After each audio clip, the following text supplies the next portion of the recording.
რუსეთის უკრაინაში შეჭრამ და ამერიკის კამპანიამ ირანში კიდევ ერთხელ გაგვახსენა, რომ სამხედრო უპირატესობა არ ნიშნავს ავტომატურ გამარჯვებას ომში.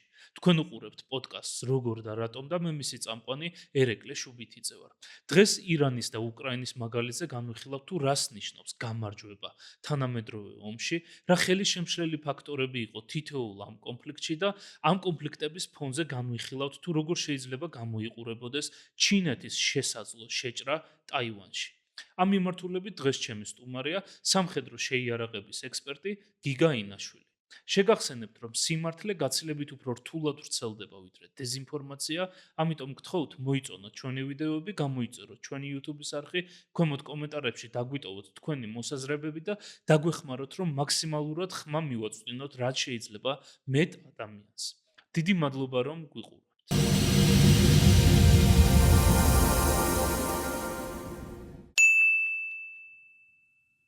ძალიან დიდი მადლობა გიგა სტუმრობისთვის. ეს მე მგონი ჩვენი რიგით მეოთხე გადაცემა არის, რასაც ვწერთ.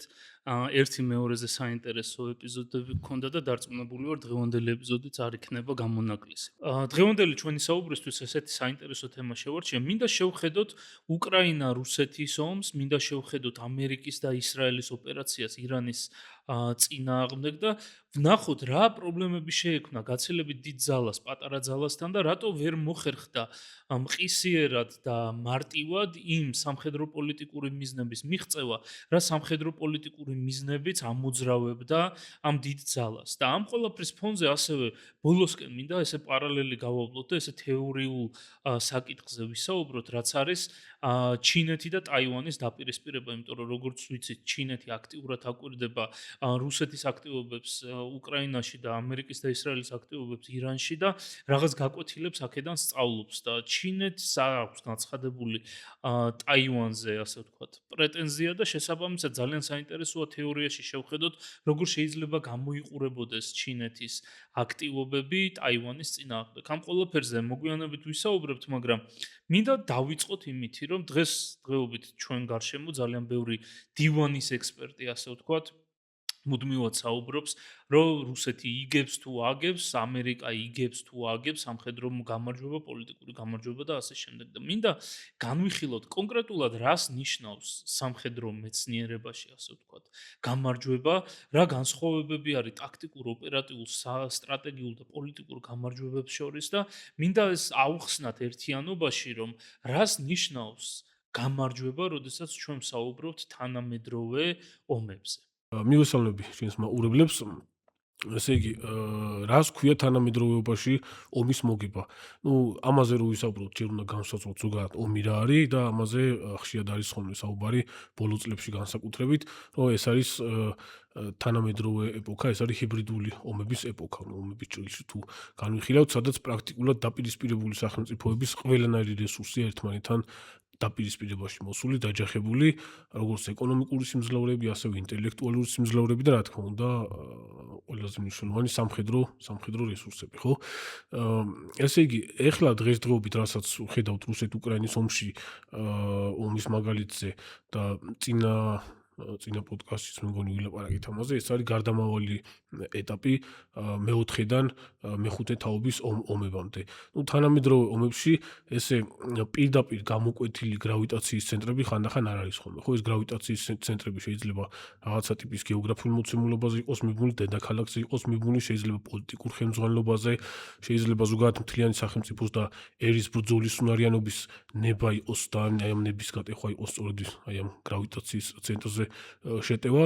შესაბამისად, უნდა გამოიკვეთოს რა არის კონკრეტული სახელმწიფოების შემთხვევაში გრავიტაციის ცენტრი, რისი გატეხვა არის ამ სახელმწიფოების კონკრეტულ სიტუაციაში ამ სახელმწიფოებთან ომის და ბრძოლის შემთხვევაში ომის მოგებად რა შეიძლება ჩაითვალოს და მერე შეიძლება გავაკეთოთ ეგეთი შეფასებები. თუ შუა საუკუნეებში ბრძოლის და ომის მოგება იყო მოწინააღმდეგის ქვეითი ჯარის ან ცხენოსანი ჯარის სრული განადგურება ან დიდი ნაწილის განადგურება ან რაღაცა ტიპის დანებება, დღესდღეობით ესე არ არის. ბევრად უფრო მრავალსპექტრალური არის თანამედროვეები, ბევრად უფრო მრავალპროფილური ასე ვთქვათ, ძალები არის ჩართული, რაზეც საუბრობდი სამხედრო და სამოქალაქო რესურსებიდან და იგივე რუსეთ-უკრაინის ომში იგი უკრაინის დამარცხების კუთხით აი რაღაც შესაძლო სცენარი რო ესეთი ყოფილიყო, რასაც ბევრი ელოდებოდა ხო განსაკუთრებით ეს რუსეთის მომხრე ძალები სამ დღეში რო აპირებდნენ კიევის დაკავებას. ხო, აი კიევის დაცემის შემთხვევაში ომის მოგება შეიძლებოდა ეს ყოფილიყო რუსეთისთვის. თუმცა შეიძლებოდა სცენარი ყოფილიყო ისეთი რომ კიევი დაცემულიყო რაღაცა ტიპის სწრაფი ოპერაციის შედეგად ეს რაღაც პერიოდში ბლიცკრიგს ეძახდნენ, მაგრამ ბლიცკრიგთან ბევრი არაფერი ქონდა საერთო ბატალიონის ტაქტიკური ჯგუფებით დაეკავებინათ საკმაოდ დიდი ტერიტორია აღმოსავლეთ უკრაინის, თუმცა ბრძოლები გაგრძელებულიყო დასავლეთ უკრაინაში, მაგრამ ამას ალბათ დამარცხებას არ დაარქმევდნენ უკრაინელები და ომში დამარცხებულად არ ჩავთვლიდნენ თავს, მაგრამ რუსული მხარე დაარქმევდა ამას ომის მოგებას, ხო?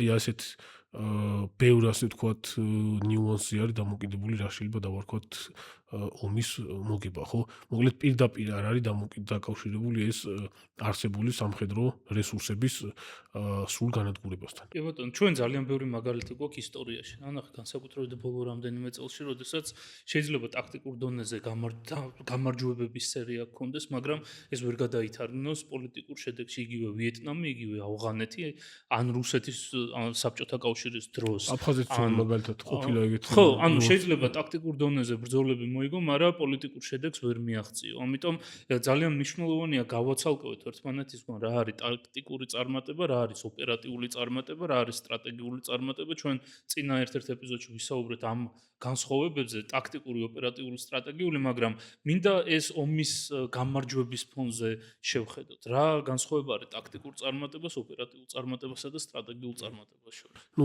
ომები, დიდი ომები სხვადასხვა ბრძოლებისგან შედგება, განსაკუთრებით რუსეთ-უკრაინის ომის მაგალითზე განვიხილავთ ხოლმე, იმიტომ რომ მიმდინარე ომი არის და იმდენად მრავლის მომცველი ომია, რომ პრაქტიკულად ყველა მიმართულებით შეგვიძლია რაღაც შედარებები და ანალიზები ვაკეთოთ და მაგალითად მოვიყვანოთ.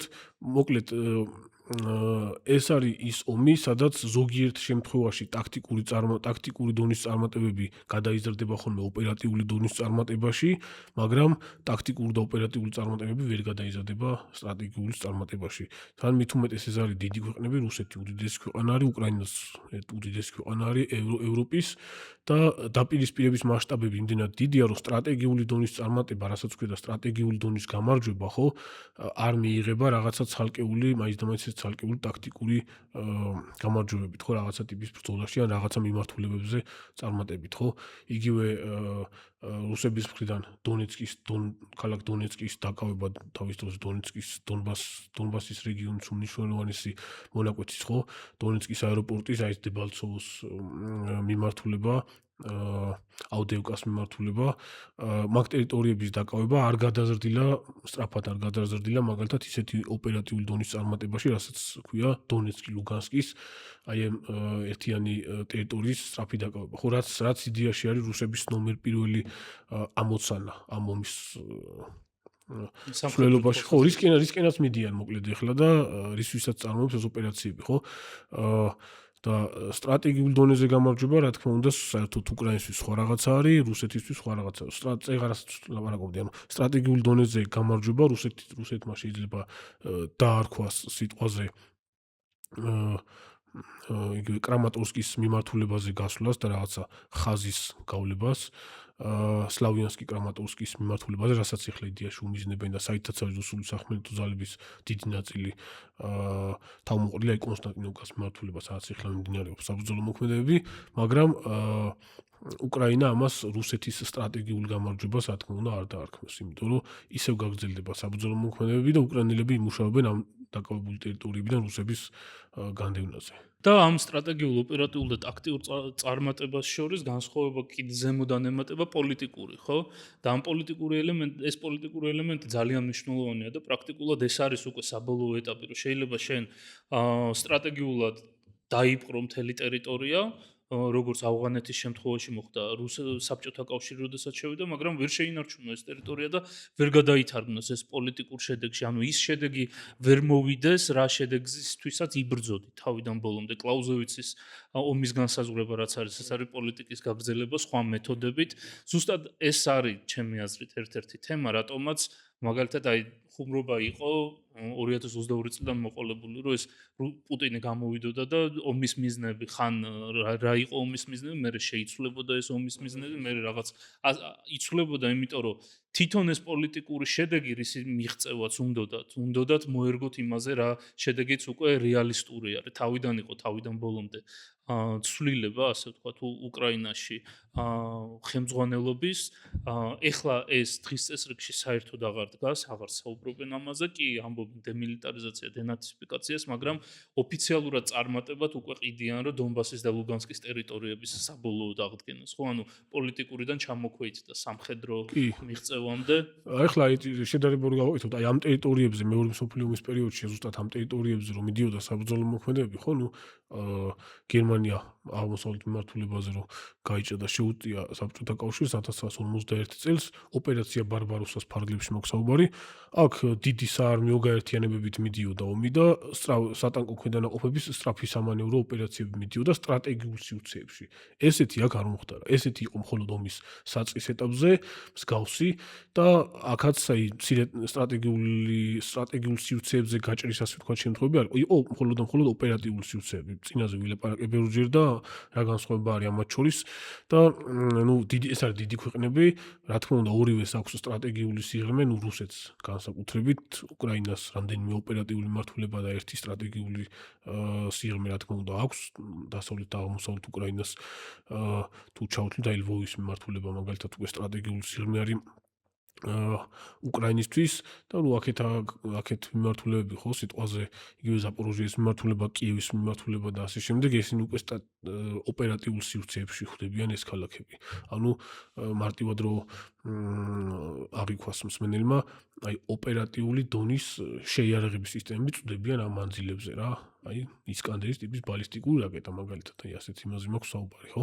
ესე იგი, არც თავიდან და არც ეხლა განსაკუთრებით ოპერატიულ სივრცეებზე არ მიმდინარეობს აქ ქვეთით, რა ქვია, სახმელეთო ქვედანაყოფებით ოპერაციები, მხოლოდ და მხოლოდ სტრატეგიულ სიღრმეებზე ორივე მხარე იყენებს სარაკეტო შეიარაღებას, დრონებს და ასე შემდეგ. ანუ დამხმარე საშუალებას. ეს დამხმარე საშუალებები ომს არ იგებს. ეს არის მხოლოდ დამხმარე საშუალებები, რათა ძირითადმა ძალებმა მიაღწიონ რაღაც წარმატებას, ან ძირითადი ძალების დასახმარებლად მოწინააღმდეგეს მიადგეს რაღაცა ისეთი ტიპის ზიანი, რომელიც შემდგომ პირდაპირ ან ირიბად გადაითარგმნება და გადავა მოწინააღმდეგისთვის ისეთ ზიანში, რომელიც აი ხელს შეუსლის თუნდაც რაღაცა მიმართულებაზე, რაღაცა რაოდენობის დრონების გამოყენებას, ან რაღაცა ტიპის მექანიზირებული ბრიგადის მიერ წარმატებული ოპერაციის წარმოებას რა. ამ ეხლა რასაც ვაკვირდებით, რომ ნავთობგადამამუშავებელ ქარხნებს თუნდაც, უყავენ, რომ გაუზარდონ ფასი, შეაწუხონ მოსახლეობა და ფსიქოლოგიური ეფექტიც აქვს ამას, როდესაც მოსკოვის თავზე დაფრინავ, არ არის ცა დაცული. ხო, ანუ კი, ეგ თავისთავად და პლუს ბენზინი და დიზელი არის ნომერ პირველი მოხმარების საგნები და თანამედროვე არმია, რომელიც პირდაპირ არის დაკომპლექტებული მექანიზებული ძალები, ანუ მოტორიზებული და მექანიზებული ძალებით არის რუსული არმია დიდწილად, ანუ ასეთი მასშტაბის ოპერაციას და საომარ მოქმედებს, რა თქმა უნდა, საწვავის დეფიციტის პირობებში, საწვავ საფოხლი მასალების დეფიციტის პირობებში ვერ განახორციელებს, ხო? რა თქმა უნდა, ეხლა შეიარაღებულ ძალებს თავისი საწვავის მარაგების სტრატეგიული მარაგები აქვთ და ბევრად უფრო ნაკლები პრობლემა იქნება ეს არმიისთვის, ეს დარტყმები ნავთობ ობიექტებზე, ვიდრე სამოქალაქო საზოგადოებისთვის, მაგრამ მთლიანად რუსული სახელმწიფო რო ავიღოთ, დარტყმები აი ამ ეკონომიკურ ობიექტებზე და რუსული ეკონომიკის მამოძრავებელ ძალაზე ნავთობ ობიექტებზე, ნავთობგადამამუშავებელ სადგურებზე ამ ომთან შედარებით უფრო სერიოზული პრობლემად შეიძლება იქცეს და პრაქტიკულად მაქეთ მიდის უკვე ყველაფერი რა. სხვათა შორის აქ იმის თქმაც მინდა, რომ რეალური პრობლემა ეხლა რაც რუსეთში ხდება, ანუ ნავთობის ბენზინის და დიზელის დეფიციტთან შედარებით პანიკაში ჩავარდნილი მოსახლეობა უფრო დიდი პრობლემა არის რეალურად, იმიტომ რომ მთლად მასეთი დეფიციტი არ აქვს, როგორი პანიკაც არის რა. კი, იმიტომ რომ უჩვეულო თემა არის სოფლიოს ბენზინგასამართ სადგურს, რასაც ეძახდნენ რუსეთს, ბენზინის პრობლემა აქვს და იმპორტი უწევს და ეს უკვე სერიოზულ გავლენას იქონიებს თვითონ მოსახლეობის ფსიქიკაზე. აქ მინდა ერთი თემა ჩავრთო, რომ აი ზუსტად აი ამ პოლიტიკური და სამხედრო გამარჯვებებს შორის განსხვავებიდან გამომდინარე არის ის გაუგებრობა, ძირითადად კომენტარებში რაც ჩანს ხოლმე, რომ რუსეთი იგებს თუ აგებს, როდესაც ჩვენ ვამბობთ, რომ რუსეთი ამ ომს ვერ მოიგებს, ნიშნავს, რომ ის პოლიტიკურ მიზნებს რაც იყო თავიდან დასახული, ამ პოლიტიკურ მიზნებს დღეის მოცემულობით სრულიად წარმოუდგენელია მიაღწიოს იმ პოლიტიკურ მიზნებს, რაც იყო თავიდან დასახული, რაც არის უკრაინის სახელმწიფოს გაუქმება, რეჟიმის გამოცვლა და საკუთარი ლოიალური რუსეთისადმი რეჟიმის დასმა და არ უნდა დაგვაუწყდეს, რომ ერთ-ერთი მიზანი ასევე იყო ნატოზე ზეგავლენის მოხდენა და დასავლეთზე ზეგავლენის მოხდენა, რომ ისინი არ გაფართოვებულიყვნენ, ისინი იმათ ეღიარებულ, უпростоრედ 2021 წელს, როდესაც რუსეთმა გააგზავნა ოფიციალურად მოთხოვნები ნატოში, ეს იყო 1991 წლის მდგომარეობაზე დაბრუნება, ანუ შემდგომი გაფართოებების რევერსი,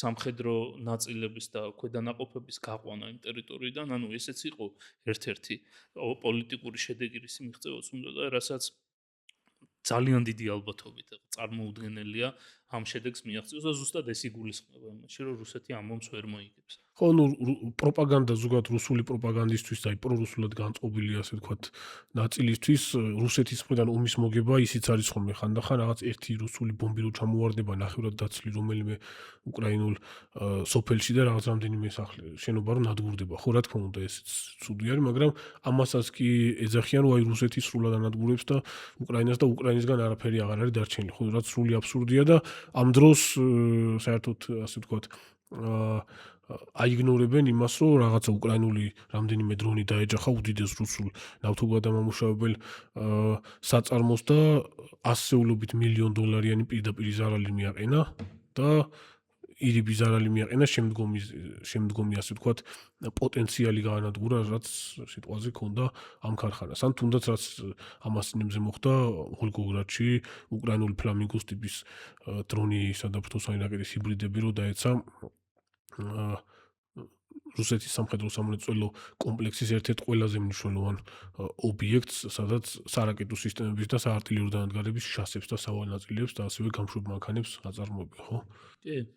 ძალიან საინტერესოა ჩვენ დავიწყეთ ეს თემა, ანუ იმითი, რომ მინდა ავხსნათ რა ფაქტორებიდან გამომდინარე ხდება ისე, რომ ძლიერი სახელმწიფოები, გაცილებით უფრო ძლიერი სახელმწიფოები ვერ ასრულებენ საკუთარ სამხედრო პოლიტიკურ მიზნებს, გაცილებით უფრო სუსტ და მოწყვლად სახელმწიფოებთან.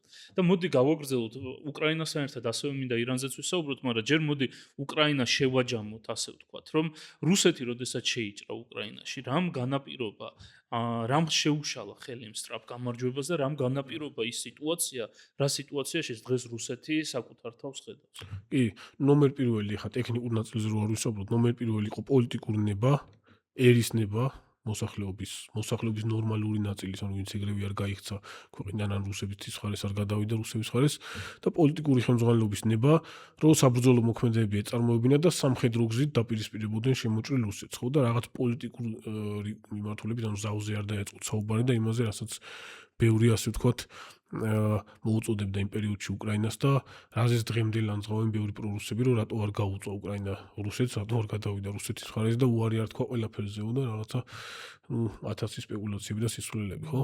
ეს იყო ნომერ პირველი მიზეზი, ცნობილი ვიდეო პოლიტიკური ხელმძღვანელობამ რო გადაიღო, ხო, ეს ზელენსკი და სხვები რო იყვნენ, ხო, რომ რჩებით კიევში და ვაგრძელებთ ბრძოლას, ხო, ეს ერთ-ერთი ძლიერი სამოტივაციო ის ხალხისთვის სამოტივაციო ვიდეო იყო და პრაქტიკულად მოსახლეობამ აიღო ხელში იარაღი და გახსოვს პირველი დღეები მოლოტოვის კოქტეილების დონეზე რო იყო უკვე ტექნიკის წინააღმდეგ ბრძოლა. რეალურად საკმაოდ დიდი რაოდენობის ტანკსაწინააღმდეგო იარაღი ქონდა უკრაინას მარაგებში. უბრალოდ დროის მოკლე მონაკვეთში ესე მოსახლეობისთვის დარიგება ვერ ხერხდებოდა და მოსახლეობამ გამოიჩინა იმისი ნება, რომ კუსტარულად დამზადებული მოლოტოვის კოქტეილებიც კი ესროლათ რუსული ტექნიკისთვის და გახსოვს როგორი ფერმერებიც კი იყვნენ ჩართულები და ტრაქტორებით რომ მოათრევდნენ ამ წყობრიდან გამოსულ რუსულ ტექნიკას, ხო? ნუ გარდა ამისა, შეიარაღებული ძალების მზადყოფნა.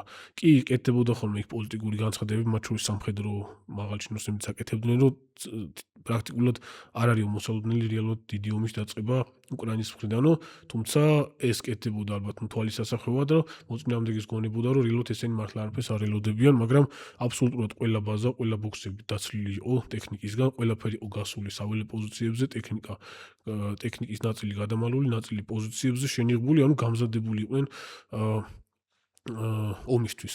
პირველ ეტაპზე რამაც ასე ვთქვათ დაარტყა უკრაინის უკრაინის შეიარაღებულ ძალებს, სამხედრო რესურსებს და პოლიტიკურ ობიექტებს, ასევე ენერგეტიკულ ობიექტებსაც, ეკონომიკურ ობიექტებსაც. ეს იყო რუსული ფრთოსანი რაკეტები და ავიაცია და ხმელეთზე ეს იყო დიდი რაოდენობით რუსული ჯავშან ტექნიკა. არაერთხელ მithქვია, რომ რუსული არმიაში ძირითადად ესენი იყო მოტომსროლილი მექანიზებული ბრიგადები და პოლკები და მათი შემტევი ძალა რა არის? ტანკები, ქვითა საბრძოლო მანქანები და ჯავშან ტრანსპორტირებული. შესაბამისად ბრძოლის ველზე საჭირო იყო დიდი რაოდენობით ტანკსაწინააღმდეგო შეიარაღება. ტანკებზე მონადირე ათეულები და ოცეულები იყო ჩამოყალიბებული, რომლებიც აი ამ ამერიკიდან მიწოდებული ჯაველინებით, ინგლისიდან მიწოდებული ენლოს ტიპის სისტემები და ასევე საბჭოთა და ასევე უკრაინის წარმოების ტანკსაწინააღმდეგო სისტემებით პრაქტიკულად დღის განმავლობაში ასეულობით სხვადასხვა ტიპის ჯავშან ტექნიკას ანადგურებდნენ და აი ამან მოიტანა ის მოცემულობა, რომ რამდენიმე კვირაში, პრაქტიკულად ომის დასაწყისიდან რამდენიმე კვირაში პრაქტიკულად კრიტიკულ ზღვარზე იყო მისული აი ამ რუსული ბატალიონის ტაქტიკური ჯგუფების შემტევი პოტენციალი. ნუ ბატალიონის ტაქტიკური ჯგუფი ზოგადად რამდენიმე დღეზე არის გათვლილი ისეთი ბატალიონის ტაქტიკური ჯგუფის მოქმედება, როგორც რუსებს ჰქონდათ ფორმირებული ბრიგადების შემადგენლობაში ზოგან ერთი, ზოგან ორი ბტჯ. ზოგი რამდენიმე დღეში გამოვიდა მწყობრიდან, ზოგი შედარებით ზურგში, რომელიც იყო და მე ერთებოდა უკვე რამდენიმე კვირის ომის დაწყებიდან რამდენიმე კვირის თავზე.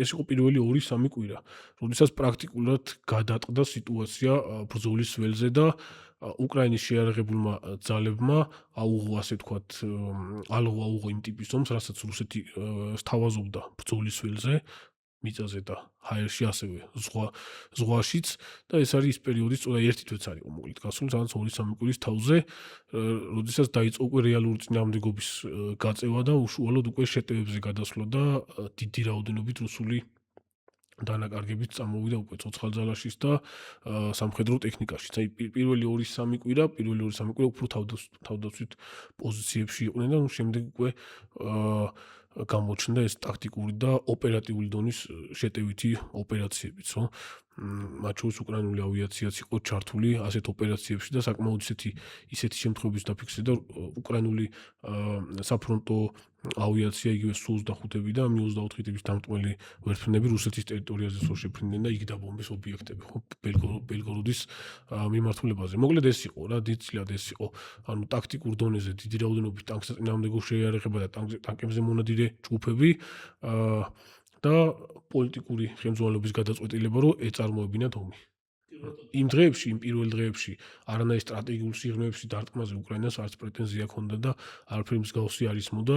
ერთადერთი რაც იყო, საუბარი მიდიოდა იმაზე, რომ მალე დაჭირდებოდა უკრაინას ისეთი შორსროლელი რეაქტიული სისტემები, როგორც იყო ჰაიმარსი და პირველი დღეებიდანვე დაიწყო ამაზე საუბარი, რამაც უკვე ოპერატიულ დონეზე მოახდინა გარდატეხა უკვე ბრძოლის ველზე სახმელეთო კომპონენტში. აქ მინდა ერთ თემას გავუსვათ ხაზზე, ახლა შენ ახსენე ზუსტად, რომ აი ეს განცხადებების დონეზე თვალის ახვევის მიმართულებით, რომ უკრაინა მზადი იყო ომისთვის, მაგრამ ზედაპირზე ჩანდა, რომ თითქოს არ ემზადებოდნენ და ამას იყენებენ ხშირად ეს რუსეთის მხარდაჭერები საქართველოში, რომ თითქოს მოატყუა დასავლეთმა და ძალით დააწყებინა ომი, იმიტომ რომ წინააღმდეგ შემთხვევაში ხო ცდილობა ექნებოდათ, რომ გამოეჩინათ თავისი სამხედრო სიძლიერე და შეეკავებინათ, მაგრამ აქ ერთი 엘ემენტი რაც არის ცალსახად არის, რომ დასავლეთმაც და უკრაინაც იცოდა ორივემ, რომ რუსეთს გადაწყვეტილი ჰქონდა უკრაინაში შესვლა. ამ საბრძოლო ოპერაციის სტრატეგიულ დონეზე, ამ საბრძოლო ოპერაციის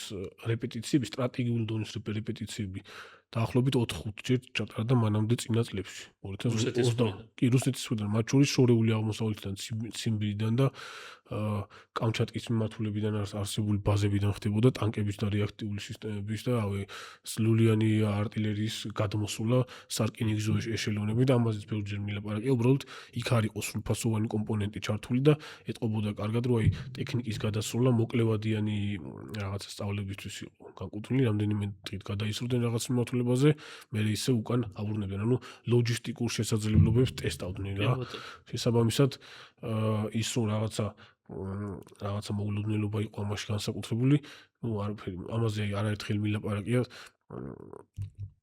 ის რომ რუსეთ-უკრაინის ომი 2022 წლის თებერვალში პრაქტიკულად გარდაუვალი რო იყო ამისი დაწყება, ომის წინა დღეებში რაღაც ჩართვები იყო და საუბრობოდი მაშინაც, ვინაიდან ბიოტუალეტები და საველე სამზარეულოებიც კი გადაქონდათ რუსებს ქვედანაყოფებთან ერთად სიმბირის მიმართულებაზე არსებული ბაზებიდან. ეს უკვე ნიშნავს, რომ თვეობით აპირებდნენ ამ მიმართულებაზე საბრძოლო მოქმედების წარმოებას და აი ესეთი ვითომ უმნიშვნელო ელემენტები არაც პირდაპირ მიანიშნებს ხოლმე, რომ კონკრეტული ქვედანაყოფი საბრძოლო მოქმედების საწარმოებლად მიდის რაღაცა მიმართულებაზე და არა რაღაცა რამდენიმე დღიანი სწავლებისთვის, ხო?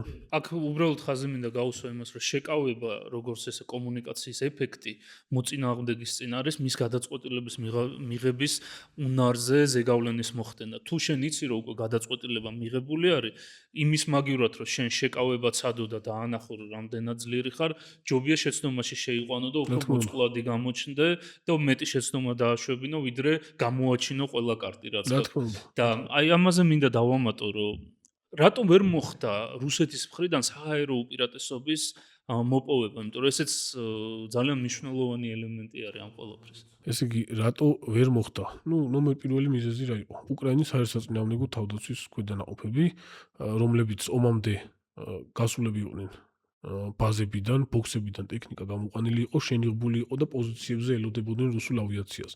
პლუს ამას მათი საკმაოდ დიდი მარაგები, მიუხედავად იმისა, რომ პირველ დღეებში რუსულმა ბალისტიკურმა და ფრთოსანმა რაკეტებმა ბევრი საწყობი გაანადგურა უკრაინაში და ამ საწყობებს გაჰყვა უამრავი 10,000-ობით ტანკსაწინააღმდეგო შეიარაღების სისტემა და საზენიტო რაკეტებიც, მაგრამ საკმაოდ დიდი იყო მოკლედ მარაგები უკრაინის ზოგადად უკრაინის საბჭოთა კავშირის პერიოდში უკრაინის ტერიტორიაზე უდიდესი რაოდენობის საჰაერო თავდაცვის სისტემები და ამ სისტემების რაკეტები იყო დასაწყობებული და მისი მარაგები დიდი რაოდენობით რჩებოდა ისევ. ესე იგი ეს იყო ნომერ პირველი მიზეზი და მეორე მიზეზი ის, რომ რუსული ავიაცია, როგორც საფრონტო ავიაცია, საარმიო ავიაცია, ასევე შორეული სტრატეგიული ავიაცია არ არის იმ დონის ავიაცია, სამხედრო ავიაცია, როგორც ყავს ნატოს ქვეყნებს ან შეერთებულ შტატებს. ანუ პირველი დღეებიდანვე გამოჩნდა, რომ მასშტაბური, ასე ვთქვათ, ესკადრილიების დონეზე კომპლექსური საჰაერო ოპერაციების წარმოება რუსეთს არ შეეძლო. იმის გამო კი არა, რომ აი მაინც და მაინც ტექნიკური საშუალებები არ ქონდა. მართვის სისტემების მეტნაკლებად ქონდა და აქვთ რუსებს საფრენი აპარატების შეიარაღებაში არსებული საბრძოლო მასალებიც ასე თუ ისე გამოდგებოდა ამისთვის და ეს DRL-ს, რასაც იძახიან რუსული აბრევიატურას, ადრეული აღმოჩენისა და მართვის ვიფრინავები რუსული ავაქსები, A-50-ები, ესენი წავდათ. ანუ ტექნიკურად შეეძლოთ. უბრალოდ ამისი რამდენიმე ათეულწლიანი გამოცდილება საბჭოთა კავშირს და შემდგომში რუსეთს არ ქონია. ანუ ისეთი მასშტაბური, ანუ სტრატეგიული დონის საჰაერო ოპერაციების წარმოებისა, როგორცაც იგივე ნატოს ავიაცია წარმოებდა იუგოსლავიაში, მანამდე ამერიკული ავიაცია წარმოებდა სპარსეთის ყურის პირველ ომში, როგორც ეხლა აწარმოეს ისრაელმა და შეერთებულმა შტატებმა ირანის წინააღმდეგ და მსგავსი არასოდეს არაფერი ყოფილა. დაახლოებით მუშაობდნენ რუსები, დაახლოებით ისე მუშაობდნენ, როგორც ამერიკული ავიაცია მუშაობდა ვიეტნამის ომში. დაახლოებით ამ დონეზე რა. საარმიო დონეზე წვილები საფრონტო მოიერში ავიაციის საარმიო ავიაციის ვერტმფრენების დონეზე, წვილების დონეზე ან მაქსიმუმ 2-3 წვილი შეიძლება ყოფილიყო ერთად, ტაქტიკური დონის ოპერაციებს ასრულებდნენ, ანუ სუფთა მხარდაჭერით ოპერაციებს სახმელეთო ელემენტებისთვის. ამას ეხლაც აკეთებენ რუსული ვერტმფრენებიც, Su-25-ებიც, თუმცა ტექნიკურად ბევრად მეტი შეუძლია რუსულ ავიაციას, მაგრამ შესაბამისი მართველი გული ჭირდება, სპეციალისტები ჭირდება და ამისი გამოცდილება, რა თქმა უნდა. იყო რაღაცა მცდელობები, რომ სტრატეგიული დონის ამოცანები შეესრულებინათ, თუმცა ერთადერთი არის ის, რომ რუსული ბირთვული სტრატეგიული ავიაცია, რუსული ბირთვული ტრიადის ერთ-ერთი შემადგენელი ელემენტი, რაც რეალურად რუსულ ავიაციაში ყველაზე ძვირად ღირებული საფრენი აპარატებია, დღემდე რასაც აკეთებენ, ანუ ფრინდებიან და უშვებენ ჩვეულებრივ ფრთოსან რაკეტებს უკრაინული ობიექტების წინააღმდეგ. ეს არაფერი განსაკუთრებული არ არის, ხო? ხო. ვერ ახერხებენ, იმიტომ რომ უპირატესობა ჰაერში არ აქვს. ხო, ანუ აქ საუბარი არის, წეღარაზე ვსაუბრობდი, ათეულობით ტაქტიკური ავიაციის ერთეული, Su-24-ები, Su-25-ები შეიძლება ეს ყოფილიყო, Su-34-ები, Su-35-ები, ან გამანადგურებლები საფრონტო ბომბდამშენები და შეიძლება რაღაც კუთხით მოიერიშეებიც ერთ დიდ საავიაციო ოპერაციაში რო იყოს ჩართული დროის ერთ კონკრეტულ მონაკვეთში რა. რუსებს დღემდე ესეთი არ გაუკეთებიათ, რომ ყოფილიყო ამაზე ბევრს ილაპარაკებდნენ. აქამდე ალბათ ფილმებსაც გადაიღებდნენ, თუნდაც დოკუმენტურს. მსგავსი ამ ომის მსვლელობაში არაფერი არ ყოფილა. მოდი ეს თემა რო დავასრულოთ, ასე ვთქვათ, უკრაინის თემა, იმიტომ რომ გვაქვს ამაზე სიღრმისეულად ნასაუბრები. შენი აზრით, უკრაინის მაგალითზე რო ვთქვათ, სამხედრო გამარჯვებები რომელ დონეზე ჩავარდა რუსეთის მხრიდან, ტაქტიკურზე, ოპერატიულზე, სტრატეგიულზე თუ ზოგადად პოლიტიკურზე? პირველივე დღეებში ჩავარდა სტრატეგიულ დონეზე, პირველი ერთი კვირის განმავლობაში, აი განსაკუთრებით მაშინ, როდესაც ისეთი სტრატეგიული დონის აერომობილური ოპერაცია, როგორც იყო დაგეგმილი, ხო? გოსტომელის აეროდრომზე ტაქტიკური დესანტის გადმოსხმა ერთი ბატალიონის შემადგენლობით, ეს დშბ იყო და ვდვ-ს ელემენტები, ასევე რომელსაც გოსტომელის აეროდრომი დაიკავებინა და მიიღო შემდეგში დაახლოებით 18 ერთეული Il-76 ტიპის მძიმე სატრანსპორტო თვითმფრინავი, რომელიც გამზადებული იყო ფსკოვის დივიზიაში. ტექნიკაც კი იყო დატვირთული ამ თვითმფრინავებზე, მაგრამ ჩავარდა აეროდრომის დაკავება და პრაქტიკულად ეს ძირითადი ოპერაცია, რომლის ფარგლებშიც კიევი უნდა დაეკავებინა რუსულ სადესანტო ნაწილებს, ჩაუვარდათ. ეს იყო უკვე ერთ-ერთი პირველი სტრატეგიული დონის მარცხი რა. ამის ასე ვთქვათ, პარალელურად მიმდინარეობდა პატარ-პატარა, ასე ვთქვათ, ტაქტიკური დონის ჩავარდნები და ასევე ოპერატიული დონის წარუმატებლობები. საერთო ჯამში რა შეიძლება დავარქვათ ოპერატიული დონის წარუმატებლობა? მაგალითად, ერთ-ერთ რომელიმე ოპერატიულ მიმართულებაზე, სადაც მუშაობდა სიტყვაზე 20-25 ან 30 ბატალიონის ტაქტიკური ჯგუფი, პირველი 2 დღის განმავლობაში სწრაფი მანევრებით ტრასების და მეორე ხარისხოვანი გზების გაყოლებით შევიდნენ უკრაინის ტერიტორიაზე, მაგრამ იმდენად დიდი დანაკარგები მიიღეს და იმდენად სწრაფად ჩავარდა მათი ლოჯისტიკური მომარაგების ხაზები, ვერ გაუქაჩა, ასე ვთქვათ, ლოჯისტიკურმა ქვედანაყოფებმა რუსული ბატალიონის ტაქტიკური ჯგუფების მომარაგებას ასეთ მანძილებზე და პრაქტიკულად რამდენიმე დღეში მთელს ოპერატიულ მიმართულებაზე მოუწიათ გადასვლა თავდაცვით ბრძოლებზე რა. იგივე თუნდაც ხარკოვის მიმართულება რო ავიღოთ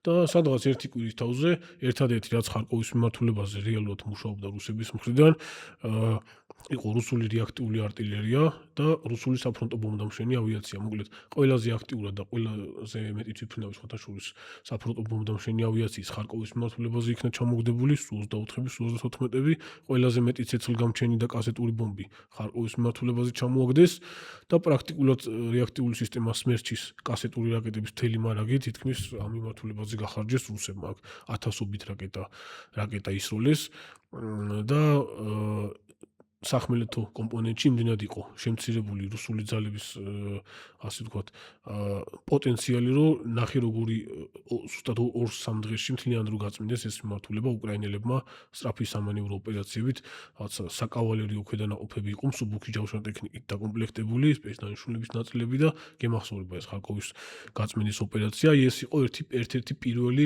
ოპერატიული დონის მარცხი რუსეთისთვის რა. თუმცა იყო ოპერატიული დონის წარმატებები რუსეთისთვის, როდესაც ძალიან სწრაფად დაიკავეს სამხრეთ მიმართულებაზე, ბერდიანსკი მელიტოპოლის მიმართულებაზე გაიჭრნენ სწრაფად ყირიმიდან, პრაქტიკულად უდანაკარგოდ და ძალიან სწრაფად გადაკვეთეს ეს პერეკოპის მიმართულება, ანუ ყირიმიდან გადასასვლელი თვითონ კონტინენტურ ნაწილზე და ალყაში მოაქციეს ქალაქი მარიუპოლი, რასაც მარიუპოლის დაკარგვა მოყვა. აი ეს უკვე რუსების ოპერატიული წარმატება შეგვიძლია დავარქვათ ამას. ტაქტიკურ დონეზე? ტაქტიკურ დონეზე ტაქტიკურ დონე იმდენად მცირე არის, რომ ხანდახან რამდენიმე ასეული მეტრიც ტაქტიკური დონე არის ხოლმე და 30-50 კილომეტრიანი სივრცეების ტაქტიკურ დონეზე იყო ადის. ტაქტიკურ დონეზე ძალიან ბევრი წარმატებულება ჰქონდა რუსეთს, თუმცა ჰქონდა ბევრი წარმატებული ძალიან შორს აგვიყვანს ახლა. თუ ჩამოვთვალოთ, პრაქტიკულად ყველა მიმართულებაზე იყო ასეთები რა. ნუ ოპერატიული დონის კიევის მიმართულებაზე რუსების ოპერატიული დონის მარცხში შეიძლება ასევე შევიყვანოთ ისიც, რომ აი ამ დესანტირების ოპერაციის ჩავარდნის პარალელურად ჩავარდა რუსული მექანიზებული და სატანკო ქვედანაყოფების შეტევა ბელარუსის მიმართულებიდან, გომელის ოლქიდან, იცი, იგივე ჩერნობილის გავლით კიევისკენ მომავალი სატანკო კოლონები, რომელიც რაღაც 50 კილომეტრზე იყო გაშლილი შეჩერდა, ვერ აღწევდა უკრაინის დედაქალაქამდე, გაუჩერებლად იბომბებოდა კიევიდან და კიევის შემოგარებიდან მძიმე რეაქტიული артиლერიით და ლულიანი артиლერიით და უკრაინული გამანადგურებლებიც კი ბომბავდნენ ხოლმე და რამდენიმე საკმაოდ ეპიკური ვიდეო გავრცელდა იმ პერიოდის იმ დღეების, როდესაც იგივე ეს უკრაინული მიგ-30 ტიპის გამანადგურებლებმაც კი დაბომბეს რამდენჯერმე და უდიდესი რაოდენობის იყო მიმართულებით რუსული ძალების დანაკარგი სამხედრო ტექნიკაში, ჯავშან ტექნიკაში. კი ბატონო, და პოლიტიკურ დონეზე ახლა საუბარი ზედმეტია. იმ მომენტში, როდესაც ზელენსკი გამოვიდა და თქვა, რომ ყველა აქ ვართ, ადგილზე ვართ და ბრძოლას ვაგრძელებთ, მაგ პერიოდიდან მოყოლებული პოლიტიკურ დონეზე არც ერთი წარმატების ნიშანიც კი არ ყოფილა რუსული თვალსაზრისიდან. იმას აღარ ჩავთვლი, რომ შემდეგ ფინეთი და შვედეთი შევიდნენ ნატოში და ნატო იმაზე უფრო ერთიანია, ვიდრე აქამდე ყოფილა ოდესმე. მიუხედავად იმისა, რომ ხო ტრამპი თავის მიმართულებით რაღაცებს ცდილობს, ასე ვთქვათ, ნატოში შიდა დაძაბულობის მიუხედავად, მაინც ერთიანია და ყველაზე დიდი წარუმატებლობა, ასე ვთქვათ, პოლიტიკური ჩემი გადმოსახედ ბოლო პერიოდში რაც არის რომ მიუხედავად იმისა, რომ ამერიკამ პრაქტიკულად შეაჩერა სამხედრო ტიპის დახმარება, ფულის მიწოდება და სამხედრო ტექნიკის მიწოდება, ევროპამ სრულად მოახერხა ჩანაცვლება ამისი და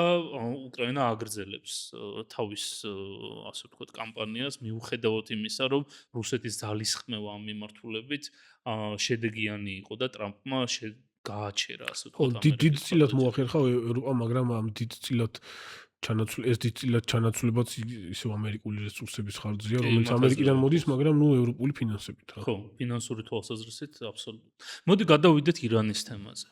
იმიტომ რომ ჩვენ რა ჩავარდნებით ვახსენეთ რუსეთის მხრიდან, საჰაერო უპირატესობის ვერ მოპოვება, ლოჯისტიკის ვერ გამართვა, ეს ყველაფერი ყოველად საპირისპირო თვალსაზრისიდან ჩანს ირანში. ჩვენ უკრაინის კამპანია რუსეთის თვალსაზრისიდან განხილული გვაქვს რამდენიმეჯერ. მოდი ირანის კამპანია გამოვიხილოთ, იმიტომ რომ ამას ჯერ ერთად არ შევხებივართ და მოდი დავიწყოთ უშუალოდ აი ზუსტად შედარების ნაწილში რა ეს ლოჯისტიკის, საჰაერო უპირატესობის თემა და შემდეგ უკვე გადავიდეთ იმაზე რა მიმუშავა, რა არ იმუშავა. კი, სხვადასხვა ის გასული დღეების განმავლობაში რამდენჯერმე სერიოზულად დაბომბა სამხრეთ მიმართულებაზე ამერიკულმა ავიაციამ და ტრამპმა ამაზეც გააკეთა განცხადება, რომ ცეცხლის შეწყვეტის რეჟიმი შეწყვეტილი არის, ცეცხლის შეწყვეტის პერიოდი და მე ვფიქრობ, რომ რეალურად მართლა დიდი ომი გარდაუვალი არის აქ რა, სადაც ალბათ სახმელეთო კომპონენტში ჩაერთვება შეერთებული შტატები რა. არის რაღაცა მოლოდინები, რომ შემოდგომისკენ შეიძლება დაიწყოს, შეიძლება უფრო ადრეს დაიწყოს, მაგრამ ალბათ უფრო წლის ბოლოსკენ, ან შემდეგ წელს რა, შემდეგ წლის დასაწყისში. ესე იგი, წეგან რო ვსაუბრობდი რუსული არმიის დაბალ ტექნოლოგიურობაზე, ხო? შედარება არც უნდა გავაკეთოთ, ხო, ხა სოფლიოში ნომერ პირველი არმია შეერთებული შტატების არმია ყველა მიმართულებით ნომერ პირველი არის, განსაკუთრებით ეს, რა თქმა უნდა, საჰაერო ძალები არის, საჰაერო და საზღვაო ძალები არის, მთავარი დამტყმელი ძალა, რაც ახლა ირანში აწარმოებდა ხო საბრძოლო მოქმედებებს და ამ ყველაფერს ჭირდება ლოჯისტიკა. პრაქტიკულად პლანეტის მეორე ნაწილიდან ისეთი რაოდენობის დროის მოკლე მონაკვეთში, რამდენი 2 თვე მიდიოდა სადღაც დაახლოებით ტექნიკის გადმოსრულა ევროპის მიმართულებაზე და ახლო აღმოსავლეთის მიმართულებაზე, ბევრად პატარა ძალებით, ვიდრე რეალურად ახლა ამ ეტაპზე დაპირისპირებული არის, ან პირველ ეტაპზე იყო დაპირისპირებული რუსეთის შეიარაღებული ძალების სახით უკრაინის წინააღმდეგ, ბევრად პატარა ძალებით, ბევრად დიდი დროის მოკლე მონაკვეთში, ბევრად დიდი დარტყმა მიაყენა ირანის სამხედრო ეკონომიკურ ინფრასტრუქტურას შეერთებულმა შტატებმა, ვიდრე ეს რუსეთმა გააკეთა ომის დაწყებიდან დღემდე, ხო 2022 წლიდან დღემდე და გააკეთა ეს მხოლოდ და მხოლოდ ავიაციით, აი უმნიშვნელო ჩართულობა იყო სახმელეთო ელემენტების სარაკეტო სისტემების კუთხით, ეს ჰაიმარსები და ატაკამ სისტემის რაკეტები, რომელიც ძალიან ისეთი უმნიშვნელო რაოდენობით გამოიყენეს. ძირითადად ურტყავდა ამერიკული ავიაცია, ჩართული იყო ყველა მიმართულება, შორი მოქმედების სტრატეგიული ავიაცია, რომელიც ევროპიდანაც დაფრინავდა, მაგრამ ძირითადად შეერთებული შტატების ტერიტორიიდან დაფრინავდა, B1-ები, B2-ები და B52-ებიც იქნა გამოყენებული ეს ძირითადი ძალა, B2-ებმა გახსოვს მანამდე წელიწად ნახევრის წინ ბუნკერის საწინააღმდეგო მძიმე ბომბებით რო დაბომბეს, ხო ეს რამდენიმე დარტყმა მიაყენეს მიწისქვეშა ირანის მიწისქვეშა ბირთვულ ობიექტებს და პრაქტიკულად ეს პრელუდია იყო რა, შესავალი იყო ამ ოპერაციის დაწყებისა. კბილი მოუსინჯეს მაგ პერიოდში ირანის საჰაერო თავდაცვის სისტემამ შეიძლება ითქვას. ნუ ამ მოცემულობაში შეერთებული შტატების საჰაერო ძალებმა, საზღვაო ძალებმა, საჰაერო ძალებმა და ასევე ისრაელის სამხედრო საჰაერო ძალებმა ერთობლივი დიდი ოპერაცია ჩაატარეს, სადაც აი ქირურგიული სიზუსტით იყო გაწერილი რომელ საფრენ აპარატს, რომელ ესკადრილიას რა ოპერაცია უნდა შეესრულებინა და არ ხდებოდა ის რაღაცები, რომ ჯერ გაფრენა ხდებოდა და მერე ხდებოდა მიზნების, ასე ვთქვათ, შერჩევა და გადაწყვეტილების მიღება, ხო? ესე იგი, პოლიტიკური ლიდერების ლიკვიდაციის კუთხით ზუსტი დამიზნების საბრძოლო მასალებით ეს ძირითადად ისრაელის შეიარაღებულმა ძალებმა აიღო თავზე, ვინაიდან ნუ ალბათ ისრაელის სტრატეგიული დონის აგენტურული ქსელი ძალიან სერიოზულად არის გაშლილი ირანში და კი ნახე როგორია ასე ვთქვათ კომპლექსური ოპერაციები ჩაატარეს, მიწაზეც კი ყავდათ მაკურექტირებლები, რომლებიც ტანკს წინააღმდეგო რაკეტებს ესროდნენ პოლიტიკური ლიდერების სახლებს, ესეთი ისინიც კი დაფიქსირდა. შეერთებული შტატების მხრიდან დარტყმები ბევრად უფრო ესეთი უხეში და ნაჯახისებური იყო, ანუ მასიურად ბომბავდნენ რაღაცა ობიექტებს და ასევე წინასწარ განსაზღვრულ ობიექტებს ურტყავდნენ ზუსტი დამიზნების შეარაღებით. უდიდესი რაოდენობის საბრძოლო მასალები და ათეულობით ჰაერში საწვავ გასამართი ტანკერი იქნა გადმოსული ევროპის და ახლო აღმოსავლეთის მიმართულებაზე, ასევე რაკეტსაწინააღმდეგო სისტემები. თუმცა ერთადერთი რაშიც შეიძლება ითქვას, რომ ჩავარდნა ქონდა შეერთებულ შტატებს და ვერ გაქაჩა მოკლედ ამ რესურსმა იყო რაკეტსაწინააღმდეგო სისტემები. პრაქტიკულად მარაგების უდიდესი ნაწილი ოფიციალური ინფორმაციით გადაიხარჯა და პირველი დღეების განმავლობაში თუ მეტნაკლებად აგდებდა, ხო, იგივე კატარის მიმართულებაზე, იორდანიის მიმართულებაზე გაშლილი ამერიკული რაკეტსაწინააღმდეგო სისტემები ამ ირანულ ბალისტიკურ რაკეტებს შემდგომი დღეების განმავლობაში უკვე ბოლოსკენ უჭირდა რა და ბევრი რაკეტა გაძვრა, მოხდა ამერიკულ ბაზებსაც, აი ამ ყურის ქვეყნებში სხვადასხვა სამხედრო ობიექტებს და პრაქტიკულად ეს იყო ერთადერთი მიმართულება, რომ ავიაციამ პრაქტიკულად იმუშავა ხუთიანზე. ბევრად დიდი შედეგი დაიდებოდა თვეობით რომ გაწელილიყო ეს ოპერაცია, თუმცა აქეთ მხარეს დანაკარგი მოიმატებდა, ვინაიდან ირანის მხრიდან ბალისტიკური რაკეტების და დრონების გაშვება კი ყოველდღე უფრო მცირდებოდა და მცირე რაოდენობით ხდებოდა გაშვება, მაგრამ ყოველდღე მცირდებოდა ამ ანტირაკეტების რაოდენობა, რაც ყურის ქვეყნებში იყო შეტანილი, იგივე ისრაელსაც რაკეტსაწინააღმდეგო რაკეტების სერიოზული დეფიციტი ჰქონდა უკვე საბრძოლო ოპერაციის ბოლოსკენ და ოფიციალურად პირდაპირ ჟღერდებოდა ამაზე ინფორმაცია. ნუ დანარჩენი რა ვიცი, აი ჩემი აზრით ეს პირდაპირ შედარება მაინც და მაინც არ შეიძლება რუსული ავიაციის მუშაობისა ამერიკულ ავიაციასთან, იმიტომ რომ საერთოდ სხვადასხვა ლეველები არის და სხვადასხვა დონეები არის, მართვის სისტემები სხვადასხვა დონეზეა, სტრატეგიული დაზვერვის ელემენტები ბევრად უფრო სხვადასხვა არის და ბევრად უფრო სხვა დონეზე იმყოფება შეერთებული შტატების რუსეთთან შედარებით და შესაბამისად ოპერაციის შედეგად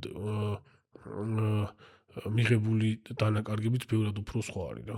შეიძლება ითქვას, რომ ტაქტიკურ, ოპერატიულ და სტრატეგიულ დონეზე გამარჯვება მოიპოვა ამერიკის შეერთებულ შტატებმა სამხედრო თვალსაზრისით, თუ ჯერ ამაზე ლაპარაკი შეუძლებელი? არა, არ მოუპოვებია არანაირი გამარჯვება.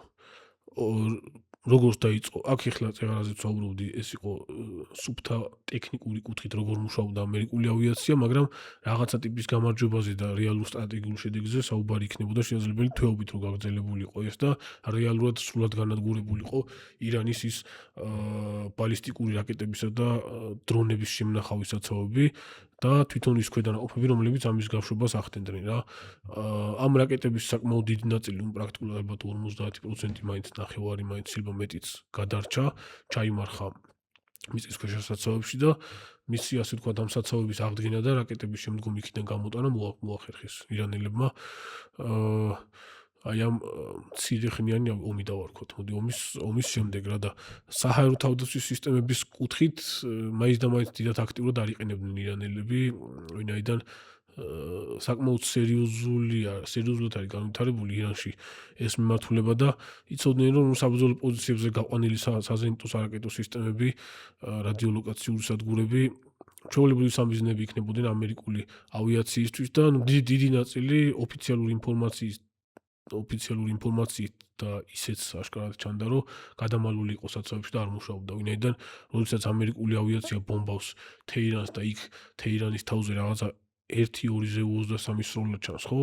ეს ნიშნავს, რომ პრაქტიკულად არ მუშაობს ირანული PVO რა, ანუ 2-3 ერთეული საზენიტო არტილერიის სისტემის მუშაობა ნიშნავს, რომ პოზიციებზე საერთოდ არ დგანან და არ მუშაობენ. და იქნებ თავდაპირველი დარტყმის შედეგად განადგურდეს საჰაერო სისტემა. მაგრამ ეგ რაოდენობა ვერ განადგურდებოდა ისე, რომ საერთოდ არაფერს არ ესწროლა. ანუ განადგურდა ძალიან ბევრი პირველი დღეების განმავლობაში, მაგრამ ეხლა საუბარი მაქვს იმაზე, რომ აი ყველაზე ისეთი მცირე დონის საჰაერო თავდაცვის სისტემებში, რაც არის საზენიტო არტილერია და გადასატანის საზენიტო სისტემები, აი კანტი-კუნტად ისროდა პრაქტიკულად თეირანშიც და სხვა ქალაქებშიც. ანუ ეს არის ისეთი საშუალებები, რომელსაც რაღაცა დიდი ერთიანი მართვის სისტემები და რადიოლოკაციური სადგურებიდან მიწოდებული ინფორმაციები დიდად არ ჭირდება. მაგრამ აი ამ ტომაჰავკებით დარტყმების პერიოდში ავიაცია, როდესაც მუშაობდა, პრაქტიკულად არ ჩანდა ხოლმე რაღაც 1-2 შემთხვევა დაფიქსირდა, რომ თუნდაც გადასატანის საზენიტო სარაკეტო სისტემით ესროლეს ირანელებმა ამერიკულ საფრენ აპარატებს რა. და რამისთვის ინახავენ თუ აზრს ვერ ხედავენ? სავარაუდოდ აი რაღაცა კონკრეტულ მომენტში აზრს ვერ ხედავდნენ. იყო შემთხვევები, რომ ამერიკული თვითმფრინავები ჩამოაგდეს აი იგივე მაჯიდის ტიპის სისტემის სომხეთში რო გამოჩნდა ეხლა აღლუმზე, მაგრამ ეს ცოტა სპეციფიური სისტემა არის, ეს არის საზენიტო რაკეტისა და დრონის ჰიბრიდი, დრონისკენ უფრო არის ტექნიკურად, რომელიც მოხვდა ამერიკულ თვითმფრინავებზე, საკმაოდ ეფექტურად იმუშავა, მაგრამ ძირითადი ნაწილი ირანული ჰაერსაწინააღმდეგო სისტემებისა ნაწილი მანამდე იყო განადგურებული, მაგრამ ძირითადი ნაწილი რაც ეხლა მწყობრში ყავდათ, აშკარად გადამალული იყო ბუნკერებში. შეიძლება ითქვას, რომ ირანის შეიარაღებულ ძალებს ძალიან სერიოზული ზიანი მიადგა ამითი, მაგრამ ეს შეიარაღებული ძალები ისევ ბრძოლის უნარიანია და ისევ ოპერირებს. რა თქმა უნდა. და ისევ აქვს რესურსი, რომ თუნდაც იგივე აღმოსავლეთ ევროპის ნებისმიერ ქვეყანას დაარტყას სრული შემთხვევაში აღმოსავლეთ ევროპის ქვეყნებში და სხვათა შორის ევროპის შუაგულამდეც ტექნიკურად რომ მიაწვდინოს ბალისტიკური რაკეტები და ფროსანი რაკეტები, მაგის რესურსი დღემდე აქვს ირანს ჩვეულებრივად კი. იმ რაოდენობით ვეღარ, რაც სიტყვაზე ომის დასაწყისში ქონდა, მაგრამ ის რომ საგრძნობი ზიანი მიაყენოს, მაგისი აქვს კი. კი ბატონო.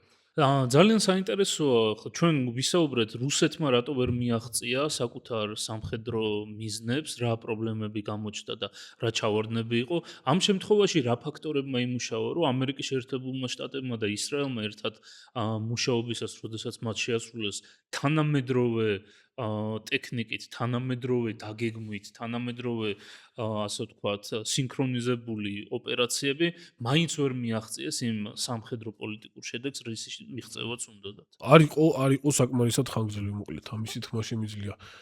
თუ იქნებოდა საკმარისად ხანგრძლივი, რაღაცა კრიტიკული რაოდენობის დღეები არის საჭირო, ანუ რაღაცა კონკრეტული დღეები არის საჭირო, რომ კრიტიკული ზიანი მიადგეს იმ ირანის საერთაშორისო თავდაცვას ან საბრძოლო მასალის შემნახავს საცავებს, ანუ კონკრეტული რაოდენობის ბომბები უნდა დააყარო თავზე რაღაცა კონკრეტული დღეების განმავლობაში, ხო, არ იყო ეს რაღაცა დიდი ხნის განმავლობაში გაწელილი საბრძოლო მოქმედებები.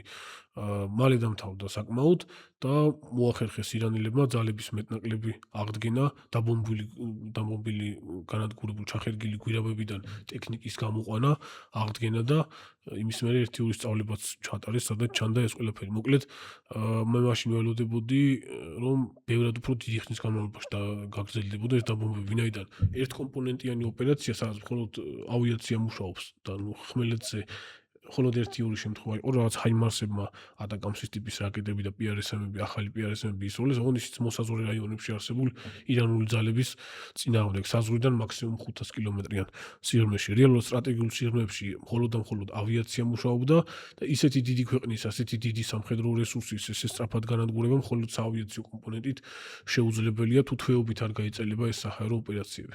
კი ბატონო.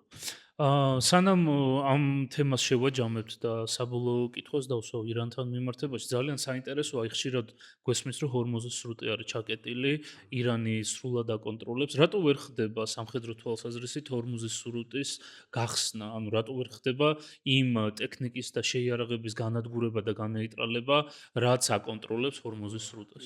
ძალიან ბევრი კუნძულები არის, მოკლედ აქვს ოპერირების სივრცე აქვს ირანულ ძალებს და რეალურად აქ რაღაცა დიდი ზომის ირანული ხომალდები არ ახდენდნენ ამას, რომელიც მარტივად გამოვლენადი, მარტივად აღმოსაჩენი და გასანადგურებელი არის. მცირე ზომის კატარღებით ჩვეულებრივ საზღვაო ნაღმებს ღამით დებდნენ ეს ირანული დივერსიული ჯგუფები შედიოდნენ იმ ჰორმუზის სრუტეში, იმ მიმართულებით, სადაც ტანკერებს უნდა გაევლოთ და ტოვებდნენ აი ამ საზღვაო ნაღმებს რა. ეს იყო მხოლოდ მეტი არაფერი. არც ხმელეთიდან იყო რაღაც რამდენიმე რაკეტსაწინააღმდეგო უბრალოდ ხმელეთზე იყო გაშლილი რამდენიმე ხომალდსაწინააღმდეგო სისტემა ირანულები, ხომალდსაწინააღმდეგო ფრთოსანი რაკეტები, თუმცა ამერიკულმა ავიაციამ ისე გადაბომბა ის არეალი, რომ პრაქტიკულად არაფერი დატოვა. ახლო პრაქტიკულად ყველაფერი განადგურდა ხმელეთზე, მაგრამ იმ საზღვაო ნაღმების უდიდესი რაოდენობა, რომელიც სიტყვაზე ირანს შეიძლება კონდეს შეიარაღებაში და სავარაუდოდ კი არა და დიდი რაოდენობით ექნება საზღვაო ნაღმები, ამ კუთხით რაღაც მცირე ზომის კატერით ან გასაბერი ნავით ყოფილიყო შეიძლება რაღაც კონკრეტულ სიტუაციაში ძალიან მარტივია ზღვაზე ღამით ჩუმად შეიტანო და დატოვო და გამოხვიდე რა. ეს იყო ზუსტად ის ტაქტიკა, რასაც მიმართავდნენ რა და გაუჭირდა ამასთან ბრძოლა შეერთებული შტატების საზღვაო ძალებს და ავიაციას, ვინაიდან ბევრი ესეთი მცირე ზომის სამიზნე იყო, სწრაფად მოქმედებდნენ, რთული აღმოსაჩენი, ბევრი გაანადგურეს, მაგრამ ნუ ყველა ვერა რა. ამას ემატება ისიც, რომ ამ არეალში არის ძალიან ბევრი წვრილი პატარა კუნძული, რომელიც პრაქტიკულად ამ ირანულ დივერსიულ ძალების ძალების და ლოჯისტიკის დეცენტრალიზაციის საშუალებას აძლევს და ეს რამდენიმე მიზეზი დაედო ეს ასე ვთქვათ ერთმანეთს და იმ დროის მოკლე მონაკვეთში აი ამ დივერსიული ჯგუფების სრულად განეიტრალება ძალიან გაუჭირდა შეერთებულ შტატებს. ძალიან საინტერესოა, ხო ჩვენ დავიწყეთ ეს სეგმენტი იმითი, რომ ამერიკამ დონალდ ტრამპმა განაცხადა, რომ ცეცხლის შეწყვეტის შეთანხმება გაუქმებულია, ანუ თავიდან დაიწყო, ასე ვთქვათ, კამპანიური სახის დაბომბვები. რას ნიშნავდა ის შეჩერება, იმიტომ რომ ბოლო ხელშეკრულება შეთანხმება, ასე ვთქვათ, ირანსა და ამერიკას შორის ძალიან ფართოდ ექსპერტების მიერ შეფასებული იყო, როგორც წამგებიანი ამერიკის შეერთებული შტატებისთვის, მაგრამ საბოლოო ჯამში ამაზე შეთანხმდნენ. ეს იყო დროის მოგების მცდელობა გადაჯგუფებისთვის თუ საჰაერო სისტემებზე, რაზეც ვისაუბრეთ, დანაკლისი რაც ჰქონდათ ეს რაკეტების, იმის შევსების მიზნით იყო ეს ყველაფერი. შედეგი, რაც იდეაში უნდა დამდგარიყო ირანის არსებული პოლიტიკური რეჟიმის ჩამოშლა და სამხედრო რესურსების სრული განადგურება, ეს არ დამდგარა ეს შედეგი, თუმცა უმეტესი ნაწილი ირანული ბირთვული ობიექტებისა განადგურებული არის და მინიმუმამდე არის დასული მისი ტექნიკური შესაძლებლობები, ინტელექტუალური შესაძლებლობებით, ასევე იმიტომ რომ უამრავი ბირთვული ფიზიკოსი განადგურეს მაგ დღეების განმავლობაში, როგორც საჰაერო დარტყმით, ასე პირდაპირ ლიკვიდაციით. გადაჯგუფება რასაც ქვია, ხო აი მაინც და მაინც ამ ბოლო პერიოდში არ ჩანს, რომ რაღაცა ამერიკული ავიაცია რესურსების და ძალების სერიოზულ გადაჯგუფებას ახდენს ევროპის მიმართულებაზე ან ახლო აღმოსავლეთის მიმართულებაზე. პირიქით გაყვანის ასე ვთქვათ ფაქტები უფრო იყო რაღაც აეროდრომებიდან და რამდენიმე საავიაციო ბაზის ოპერირების შეჩერებისა. საჰაერო თავდაცვის მიმართულებით, რაკეტსაწინააღმდეგო თავდაცვის მიმართულებით, რა თქმა უნდა, ეხლა ისრაელში გადახარჯულ რაკეტებს შეიტანდნენ, კატარში, იორდანიაში და ყურის რამდენიმე ქვეყანაში, სადაც ხდებოდა ამ ბალისტიკური რაკეტების დარტყმა, აქაც ალბათ მარაგები ნაწილობრივ შეივსებოდა, თუმცა ბევრად დიდი მარაგები არის საჭირო და აი ამ რაკეტსაწინააღმდეგო რაკეტების ინტერცეპტორების წარმატება მაგხელა შეერთებულ შტატებს არ აქვს. იგივე პეტრიოტის რაკეტები პაკ-3-ები რაც არის წელიწადში 600 ერთეულს აწარმოებს და რეალურად აქ რამდენიმე 1000 ანტისარაკეტო ინტერცეპტორი გამოიყენეს რამდენიმე დღის განმავლობაში რა. მარაგებს ალბათ ბოლომდე ვერ შეავსებდნენ, მაგრამ ალბათ გარკვეული არსებული მარაგების ამ შეერთებული შტატებიდან რეგიონში გადმოსვლა ალბათ მოხდა კი. ძალიან საინტერესოა ეს შეთანხმება, რაზეც ვისაუბრეთ, ძალიან ფართოდ იყო გაკრიტიკებული თვითონ ამერიკის შეერთებულ შტატებშიც. ეხლა ოქტომბერში არის შუალედური არჩევნები, რაც რა თქმა უნდა ტრამპისთვის პრობლემურია, იმიტომ რომ როგორც წესი ამერიკის პრეზიდენტი, როდესაც არის რაღაც ერთი პარტიის წარმომადგენელი შუალედურ არჩევნებში წაგებული პოზიციიდან გადის ხოლმე თავისი საქმიანობის გამო, ეს განსაკუთრებით რთული არის, იმიტომ რომ აი ზუსტად ის რაც დაპირდა ამერიკელებს ის არ შეასრულა, უაზრო ომები შეწყვეტა დაპირდა, ბენზინის გაიაფება დაპირდა და ორივე საპირისპირო მოხდა და ამ ყველაფრის ფონზე ეს დადებული ხელშეკრულება იყო ძალიან ასე ვთქვათ უცნაური თემა. შესაბამისად აი მე ვფიქრობ, რომ ტრამპისთვის მიზანი თუ გამარჯვება უნდა შუალედურ არჩევნებში არის, რომ რაღაცა წარმატება მოიპოვოს ირანში. თავიდანვე ეს ხელშეკრულება რომ დაიდო ჩანდა, რომ ეს გეგმა მეორეხარისხოვანი გახდა და ასე ვთქვათ ირანში ის გეგმა ვერ შესრულდა, ამიტომ გადავიდა სხვა მიმართულებაზე, მაგრამ ეს განახლება ომის ნიშნავს თუ არა იმას შენი აზრით, რომ ამერიკის მთავრობამ მიიღო გადაწყვეტილება, რომ საქმე ბოლომდე მიიყვანოს და არის თუ არა ალბათობა იმისი, რომ სახმელეთო ჯარებით შევიდეს ირანში? თუ სახმელეთო ჯარები შეიყვანა შეერთებულმა შტატებმა, ეს რა თქმა უნდა, საბოლოო ჯამში ალბათ დაასრულებს ირანში არსებულ რეჟიმს და იმ სამხედრო რესურსს, რაც თავმოყრილი არის ირანის არმიის და განსაკუთრებით ისლამური რევოლუციის გუშაგთა ისლამური რევოლუციის დაცვის გუშაგთა კორპუსის ხელში, განსაკუთრებით ეს არის მნიშვნელოვანი. რა თქმა უნდა, მასშტაბური სახმელეთო ოპერაცია ჭირდება, თუ ავიაციას ძალიან დიდი დრო დაჭირდება ამ ყველაფრის წყობრიდან გამოსაყვანად და გასანადგურებლად. თუმცა სახმელეთო კომპონენტში ეს უნდა იყოს ძალიან მასშტაბური ოპერაცია, უდიდესი რაოდენობის ტექნიკის გადასროლით, ცოცხალი ძალის გადასროლით, თუ სიტყვაზე მთელი ტერიტორიის კონტროლზე თუ არის საუბარი და არა რაღაც წერტილოვანი ოპერაციებზე. თუმცა წერტილოვანი ოპერაციები მასშტაბური სამხედრო სახმელეთო შეჭრა არ არის. ხო? ეს იქნება ბევრად დიდი ოპერაცია, ვიდრე იყო თავის დროზე უდაბნოს ხარიშხალი ერახში და შემდგომში 2003 წლის ერაყის ოპერაცია რაც დაიწყო და ის რა ქვია, ავღანეთის ოპერაცია. ირანი ძალიან დიდი ტერიტორია არის, დიდ ტერიტორიაზე არის გაშლილი ეს სამხედრო ინფრასტრუქტურა, რომელიც ამ ყველაფერში არის ჩართული, განსაკუთრებით ისლამური რევოლუციის გუშაგთა კორპუსის სამხედრო ინფრასტრუქტურა ძალიან დეცენტრალიზებული არის და გაშლილია მაქსიმალურად დიდ ტერიტორიაზე ქვეყანაში. შესაბამისად, ეს რაღაცა მინიმუმ 10 წლიანი დიდი ოპერაცია იქნება. ვადებში შეიძლება უფრო ნაკლები იყოს, ვიდრე ავღანეთის ოპერაცია და ერაყის ოპერაცია იყო, მაგრამ მასშტაბებით, ანუ ჩართული ძალებით ბევრად უფრო დიდი იქნება. ტრამპს ალბათ ეგ არანაირად არ აწყობს, ვინაიდან საით რა შედეგის მომტანი იქნება, ძალიან რთული არის პროგნოზების გაკეთება, ვინაიდან ეხლა ამ ეტაპზე ძალიან მთელი ასე ვთქვათ, მსოფლიო რაღაცა ცოტა ისეთი ჩიხის მიმართულებით მიდის და უკვე იმაზე მიდის ლაპარაკი, რომ ფირთული ომი ძალიან მალე შეიძლება დაიწყოს და ეს თუნდაც რუსეთ-უკრაინის ომი თუ რუსეთ-ევროპის მიმართულებაზე გაიჭრა რუსეთი, ბირთულ ომში შეიძლება მოხდეს ესკალაცია და აქეთ ეხლა ირანის ტერიტორიაზე მასშტაბური ამერიკული სამხედრო კამპანია რამდენიმე წელიწადზე გაწელილი, აი უდიდესი რაოდენობის სახსრებს საჭიროებს და ბევრი ასე თქვა დამატებითი პრობლემის მომტანი იქნება. თუმცა იგივე შედარების კუთხით რო გავაკეთოთ, სუფთა ტექნიკური კუთხით რო განვიხილოთ, შეიძლება ამერიკული არმიის მომავლის ამერიკული არმიისკენ ტრანსფორმაციისთვის ერთ-ერთი ძლიერი ბიძგი იყოს და მაინცირებელი ფაქტორი, როგორც თავის დროზე ერაყის კამპანია და ავღანეთის კამპანია იყო. თუმცა აი დაბალი არის მაგისი შანსი, მაგრამ მაინც მიდის საუბარი იმაზე, რაც წეგან ვთქვი, რომ აი შემოდგომისკენ, გაზაფხულისკენ შეიძლება ბევრად უფრო მასშტაბური საომარი კამპანია დაიწყოს ამერიკამ შეერთებულმა შტატებმა. თუმცა იმ ძალების გადასროლას, რაც იდეაში ირანის ტერიტორიაზე დაჭირდება შეერთებულ შტატებს, სახმელეთო კომპონენტში რამდენიმე თვე მაინც ჭირდება რეგიონში მაგათ გადასროლას. ჯერჯერობით ეგეთი არაფერი არ დაწყებულა, იმიტომ რომ იმდენად დიდი მასშტაბის იქნება, რომ ყველა გაიგებს ამაზე. ყველა დავინახავთ აბსოლუტურად, რომ რაღაცა ძალიან დიდისთვის ემზადება. ძალიან საინტერესოა რა შედეგებამდე მივა ირანში კამპანია. ჩვენ ახლა დღევანდელი ეპიზოდის ფარგლებში გამოვიხილეთ ორი კონკრეტული მიმართულება, ეს არის რუსეთ-უკრაინის ომი და ამერიკა-ისრაელის ოპერაცია ირანის მიმართ.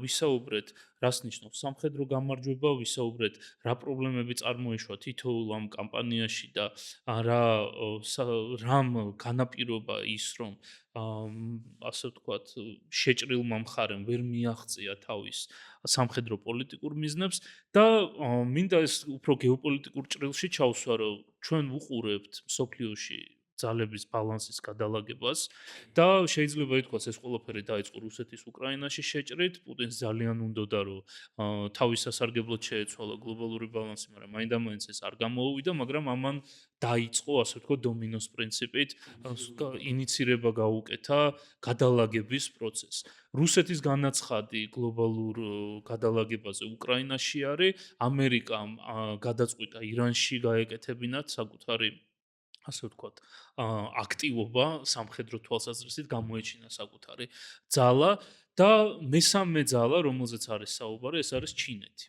და ჩინეთი უკვე რამდენიმე წლის განმავლობაში საუბრობს იმაზე, რომ ტაივანი შესაძლოა სამხედრო მეთოდებით დაიბრუნოს. ძალიან საინტერესოა, როგორ შეიძლება წარმოვიდგინოთ ჩინეთის კამპანია ტაივანისადმი, იმიტომ რომ ჩვენ ახლა პრაქტიკულად უკრაინაში ვუყურებთ სუფთა სახმელეთო ოპერაციას თავისი საჰაერო ელემენტებით, იმიტომ რომ საზღვარი არის ორ ქვეყანას შორის და საზღვრის გადაკვეთა არის საჭირო იმისთვის, რომ ომი გაჩაღდეს. ამერიკაში ვუყურებთ ძალიან დისტანციურ ომს, რამდენიმე 1000 კილომეტრის მოშორებით, სადაც საჰაერო ელემენტები არის ძირითადად ჩართული და სახმელეთოთი, ასე ვთქვათ, ხო, არ ხდება. ჩვენ ნახეთ, ასე ვთქვათ, რუსეთი რომ სახმელეთო ოპერაციით ვერ აღწევს მიზანს, ნახეთ რომ ამერიკა საჰაერო ოპერაციით ვერ აღწევს მიზანს და ძალიან საინტერესოა რომ ტაივანი არის ელემენტი, რომელიც ჩემი გადმოსახედიდან სუფთა საზღვაო ოპერაციით არის მისაღწევი. და მოდი ამაზე ვისაუბროთ. ეს სამი ელემენტი ძალიან საინტერესოა და რაღაც სიმბოლურად დაჯდა. ძალიან რთული მიმართულება არის ტაივანი მიუხედავად იმისა, რომ ჩინეთთან შედარებით ბევრად მცირე არის, ხო? ზომაში თვითონ ტერიტორია, პრაქტიკულად მთელი ტერიტორია გაძეძგილია შეიარაღებით. უდიდესი რაოდენობის შეიარაღება არის აქ თავმოყრილი, თუმცა ტერიტორიის სიმცირე ალბათ მაინც თავისას იზავს და ჩინური ძალები მაინც გადაწყვეტს და გადაძალავს საერთო სამხედრო პოტენციალს, რაც ახლა ტაივანის შეიარაღებაში არის. ესე იგი, ხასიათი როგორი ტიპის იქნება, ხო, ეს პირდაპირ გეოგრაფიული მოცემულობა კარნახობს ამას და არსებული სამხედრო წვრთნები, რასაც ატარებენ ხოლმე, ხო?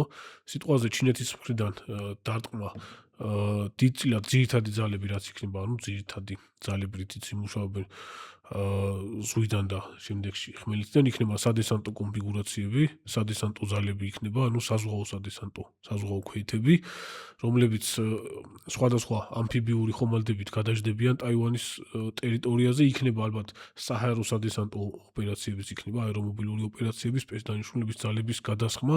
ამ ყველაფერს მხარდაჭერას გაუკეთებენ შორმანძილზე შორსმსროლელი ბალისტიკური, სხვადასხვა ბალისტიკურ რაკეტებს გამოიყენებენ, შორსმსროლელი რეაქტიული артиლერიის სისტემებით იმუშავებენ წერტილოვანი დარტყმებისთვის. თავისთავად იმუშავებს ჩინური ავიაცია, გამანადგურებელი ავიაცია, საფრონტო ავიაცია, ბომბდამშენი ავიაცია, სტრატეგიული ბომბდამშენებიც ყავს ჩინეთს და ალბათ მაგასაც ჩართავენ, მაგრამ ძირითადი ძალა მაინც იქნება, რასაც ყველაფერი მხარდაჭერას გაუკეთებს, აი ეს სამხედრო საზღვაო სადესანტო ძალები, რომელიც რაღაცა პლასდამებს დაიკავებენ ხმელეთზე და შემდგომ ამის გაფართოებაზე იმუშავებენ რა.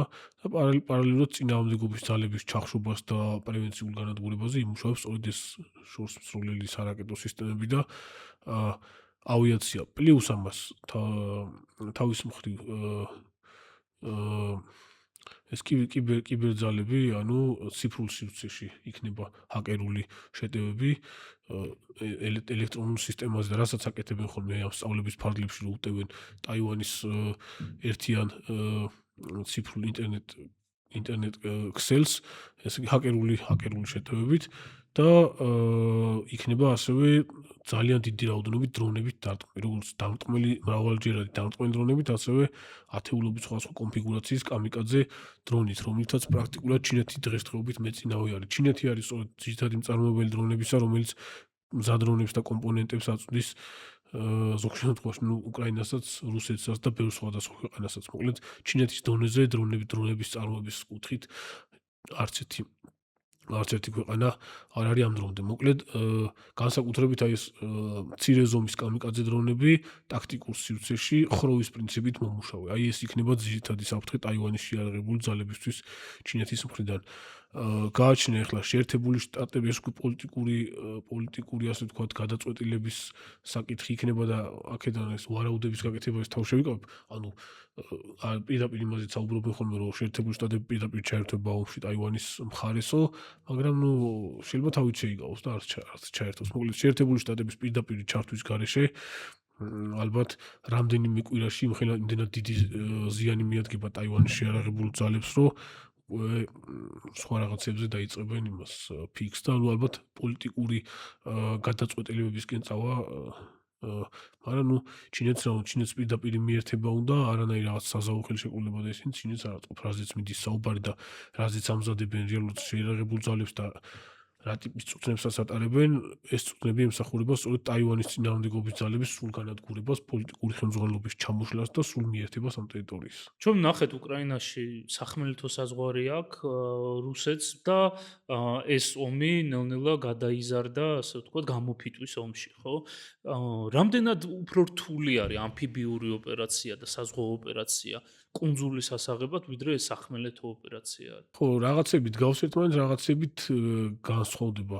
რთული არის იმ კუთხით, რომ ეს ძალები სანამ ხმელეთზე გადასხდებიან ხომალდსაწინააღმდეგო რაკეტებით ასე თუ ისე განადგურებადი არის ეს ძალები და ხომალდსაწინააღმდეგო რაკეტები საკმაოდ დიდი რაოდენობით აქვს ტაივანის შეიარაღებულ ძალებს, აი ამ კუთხით აქვს აი ამ ძალებს საფრთხე, რომ განადგურდნენ დესანტის გადასხმამდე, მაგრამ რა თქმა უნდა მხარდამჭერი ოპერაციები წინ იქნება დარტყმები აი ამ ხომალდსაწინააღმდეგო სარაკეტო სისტემების ბატარეებზე ჩინეთის მხრიდან სარაკეტო დარტყმებით და ავიაციის მხრიდან დარტყმებით და ჩინური დაზვერვა ახლა სტრატეგიული დაზვერვას და უშუალოდ ქვედა დონეებზე სადაზვერვო ქსელი საკმაოდ ძლიერი იქნება ახლა ტაივანი ყურის ძირშია და ზეპირათის ოდნებად ალბათ სადრა არის გაშლილი და თუ რაღაცა ძალების განადგურების რისკი დიდი არის, რაღაცა მიმართულებაზე ჯერ გაანადგურებენ აი ამ მომავალ საფრთხეს და მერე იქნება სადესანტო ოპერაციები. პლუს ამას ემატება ისიც, რომ რაღაცა რაოდენობა რომს განადგურდეს, დიდი პრობლემა არ იქნება, ვინაიდან ამფიბიური ტექნიკა უდიდესი რაოდენობით აქვს. ბოლო წლებში მოკლედ ჩინეთი თუ კი რაიმე ჯავშან ტრანსპორტიორს ან ქვეითთა საბრძოლო მანქანას ამზადებდა, უმეტესი ნიმუშები, რაც არმიისთვის იყო გათვლილი, ჩინეთისთვის გათვლილი, უმეტესი წილი არის ამფიბიური ტექნიკა. და ასევე უამრავი სხვადასხვა ტიპის ხომალდები, სადესანტო ხომალდები აქვს, როგორც მცირე ზომის, ასევე დიდი ზომის, რომელიც სწორედ აი ამ სადესანტო ოპერაციების განხორციელებაზე არის გათვლილი. დანაკარგები რა თქმა უნდა ჩინეთსაც იქნება, მაგრამ იმხელა არა რომ რაღაც უარი ათქმევინოს ამაზე. მცირე არის მოკლედ ტაივანის ტერიტორია და რესურსები შეუდარებლად უფრო მცირეა ჩინეთის რესურსებთან შედარებით და წარმატებით დასრულდება სამწუხაროდ ეს შეტევა. ანუ შეიძლება ითქვას ის, რომ რახან ესე მცირე შედეგები, ანუ მცირე პრობლემები შეიძლება ჩატარდეს და დიდი ამბიცია აქვს ჩინეთს, რომ მიერთოს, ასე ვთქვათ. სამხედრო თვალსაზრისით ეს იქნება კამპანია, რომელიც მარტივად შეიძლება გადაითარგმნოს პოლიტიკურ გამარჯვებაში და სტრატეგიულ გამარჯვებაში. ხო, გააჩნია. მოდი ბევრ რაღაცაზე არის დამოკიდებული შეერთებული შტატების მხრიდან როგორი იქნება ჩართულობა, სხვა ქვეყნებთან დაძაბულობა, მოყვება თუ არა, იგივე იაპონიის მიმართულებით მოყვება თუ არა რაიმე ტიპის დაძაბულობა. აი ბევრ რაღაცაზე არის მოკლედ ეს დამოკიდებული, მაგრამ წეღანასაც ვსაუბრობდი, ეს არის წმინდა სამხედრო ტექნიკური შეფასება, რომ რეალურად ჩინეთს შეუძლია ტაივანის დაკავება და მიერთება. და რამდენიმე კვირაში თუ არა, რამდენიმე თვეში პრაქტიკულად სრულად გატეხვა წინააღმდეგობის და იმ რესურსი. ანუ მცირე ზომის არის ძალიან ტერიტორია და ფიზიკურად სამანევრო სივრცე არა აქვთ, რომ აი ის სამხედრო რესურსი და ის ძალები, რაც ახლა ტაივანში არის თავმოყრილი, ხო? ეს რო იყოს სიტყვაზე, აი მაგალითად რო გადავიტანოთ სიტყვაზე, აზიის კონტინენტურ ნაწილში იყოს სამიან, აი მაგალითად უკრაინის ზომის ტერიტორიაზე რო იყოს გაშლილი, შეუდარებლად ბევრად მეტი შესაძლებლობა ექნებოდა ამ ძალებს და ბევრად დიდი რესურსი და თავდაცვის კუთხითაც, შეტევის კუთხითაც, მაგრამ მცირე ასე ვთქვათ, სივრცეში არის ერთად თავმოყრილი და შედარებით მარტივად განადგურებადია უფრო. და ჩინურ სამხედრო სწავლებებს თუ დავაკვირდებით, გვაქვს იმის ინდიკატორები, რომ ჩინეთს აქვს იმის საშუალება, რაც რუსეთს არ აქვს და რაც ამერიკას აქვს, რომ ძალიან კომპლექსური კომბინირებული ოპერაციები ჩაატაროს ერთიანად. აქვს.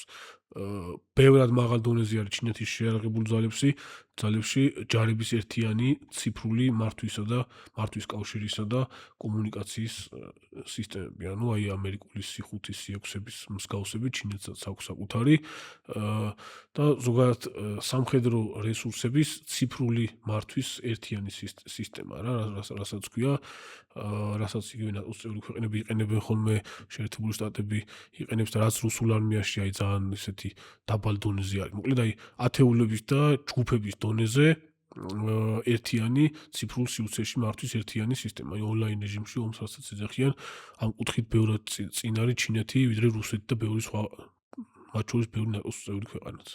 კი ბატონო, ძალიან საინტერესო არის, რომ უკრაინაში ერთ-ერთი წარუმატებლობის მიზეზი ის იყო, რომ სამთავრობო ვერტიკალი, ასე ვთქვათ, და სამხედრო ვერტიკალი არ ჩამოიშალა. იგივე თემა არის ირანშიც, მიუხედავად იმისა, რომ ლიკვიდაცია მოხდა წამყვანი პოლიტიკური ფიგურების და წამყვანი სამხედრო ფიგურების არ ჩამოიშალა. მედეგობას, ასე ვთქვათ, გადამწყვეტი მნიშვნელობა აქვს და აქაც ძალიან მნიშვნელოვანი იქნება ტაივანის შემთხვევაშიც მედეგობის თემა. 2020 მაგაზია დამოკიდებული რამდენი ხანი გააგრძელებენ საბრძოლო მოქმედებებს რა. ბატონო 2023 წელს ჯერ ტრამპის ადმინისტრაციაში მოსვლამდე CSIS-მა think tank-მა ჩაატარა ესეთი wargame-ები 24 wargame-ი. ჩაატარდა ზუსტად 2026 წელს ძალიან სიმბოლურია წელს არის 2026 წელი. თუ შეიჭრებოდა ჩინეთი ტაივანში, სხვადასხვა სცენარები გაათამაშეს და იმ სცენარში, როდესაც ტაივანი არის მარტო და არავინ მას არ ეხმარება და ყველა ნეიტრალურ პოზიციას იწევს, ზუსტად ის შედეგი დგება, რაც შენ თქვი, რომ გარკვეული პერიოდის შემდეგ მოუწევს ტაივანის ასე ვთქვათ, პოლიტიკური სამხედრო ლიდერშიპი ჩამოიშლება და მთლიანი ტერიტორიის ოკუპაცია ხდება. დანარჩენი ყველა სცენარი, ამერიკის მხარდაჭერის სცენარი, იაპონიის მხარდაჭერის სცენარი, ან კომბინირებული ნებისმიერ სცენარი, სადაც რაღაცა ტიპის მხარდაჭერა არის, ან თავდება ჩინეთის დამარცხებით ამ კამპანიაში, ანუ განდევნით, არა ჩინეთის ჩამოშლით, ასე ვთქვათ, არამედ ამ ძალების, ხო, იმ ტერიტორიას ვერ იღებს და ძალებსაც გადასყავს. დაახლოებით 30,000 პერსონალი არის მაქსიმალური, რაც დათვალეს, რომ შესაძლებელია შეინარჩუნოს, მაგრამ მე ლოჯისტიკური ხაზები ჩაწყდება და მოუწევს ევაკუაცია მოახდინოს. აი ეს არის ის სცენარები, რაც გამოთვალეს. არის სრული წაგება, არის შეჩერება stalemate-ს, რასაც ეძახიან, რაც უკრაინაში უფრო მოსალოდნელია, როგორც ერთი მხარე წინ ვერ მიიწევს და არის პრობლემური, მაგრამ მე ასევე მინდა იმაზე ვისაუბრო, რომ უკრაინისგან განსხვავებით ტაივანს რაც აქვს პრობლემური ეს არის, უკრაინას აქვს საზღვარი პოლონეთთან, საიდანაც ხდება, ასე ვთქვათ, სამხედრო მომარაგება და ტაივანი არის კუნძული, რაც ერთის მხრივ რთული არის ჩინეთისთვის ამფიბიური ოპერაცია, იმიტომ რომ იქამდე უნდა მივიდეს და საზღვაო ეს არის, მაგრამ საზღვაო ბლოკადის შემთხვევაში ძალიან რთული არის ტაივანის ეხლა რისი იმიტაციაც ჰქონდათ, სწავლება დაარქვეს თლიანობაში, მაგრამ სამხედრო გემებიც მონაწილეობდნენ, მაგრამ დიდწილად ჩვეულებრივი სამოქალაქო გემები იყვნენ, ალყაში რომ მოაქციეს ტაივანის მთელი ის რა. ამას გააკეთებენ და მერე დაიწყებენ ოპერაციას. რა თქმა უნდა, თუ მხარდაჭერა გაუწია შეერთებულმა შტატებმა, მუშაობა იქნება სწორედ აი ამ ალყის გარღვევაზე და დამატებითი ძალების მიწოდებაზე. რეალურად მარაგების საბრძოლო მასალის კუთხით, შეარაღების კუთხით ძალიან დიდი არის ტაივანში, მაგრამ პრობლემა რაში არის წეგან რასაც ვიძახდი, ტერიტორია არის იმდენად მცირე და იმდენად ხელმისაწვდომი არის ჩინური ავიაციისთვის და სარაკეტო სისტემებისთვის, რომელიც აი უდიდესი რაოდენობით აქვს ამის მარაგები. იგივე აქვე ვიტყვი, რომ ჩინეთი არის ნომერ პირველი ქვეყანა რაკეტების მარაგის კუთხით. ზალპური ცეცხლის, მძიმე ზალპური ცეცხლის რეაქტიული სისტემების რაკეტების მარაგის კუთხით. აქ საუბარი არის 200 მმ და ზემოთ რაკეტები ადის 400 მმ-მდე. ეს არის გარდამავალი ტიპის რაკეტები არის შუალედური სახეობა რეაქტიული სისტემის რაკეტებსა და ბალისტიკურ რაკეტებს შორის. ეს არის რაკეტები, რომელიც 100 კილომეტრიდან 500-600 კილომეტრამდე დაფრინავს რა. ანუ ზოგი ბალისტიკურ რაკეტას წააგავს, ზოგი გარდამავალი სახეობა არის.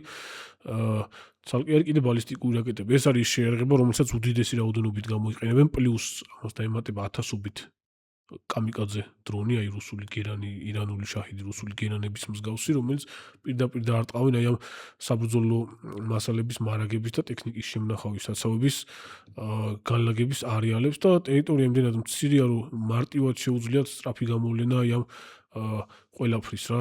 თან აღარ არის ეს მე-20 საუკუნის მეორე ნახევრის პერიოდი, სადაც თუ ტექნიკას ტყეში შენიღბავდი და ცოცხალძალას ტყეში შეიყვანდი, შენიღბავდი და დამალავდი, ურთულესი იყო აღმოჩენა ამისი. დღესდღეობით სადაზვერვო დრონების პირობებში, თერმული ხედვის კამერების პირობებში, კოსმოსში არსებული სადაზვერვო თანამგზავრების პირობებში, რომელიც პრაქტიკულად სხვა სპექტრში ხედავს სხვადასხვა სისტემებით შენიღბულ და შეუნიღბავ ტექნიკას პრაქტიკულად თუნდაც უსწორმასწორო რელიეფზე, ურთულესი ხდება რეალურად ხელშესახების სამხედრო ტექნიკის გადამალვა ისეთ მცირე ტერიტორიაზე, როგორც ტაივანი არის. ამიტომ სწორედ რამდენიმე კვირის ამბავი იქნება ალბათ დახმარების გარეშე მათი დამარცხება.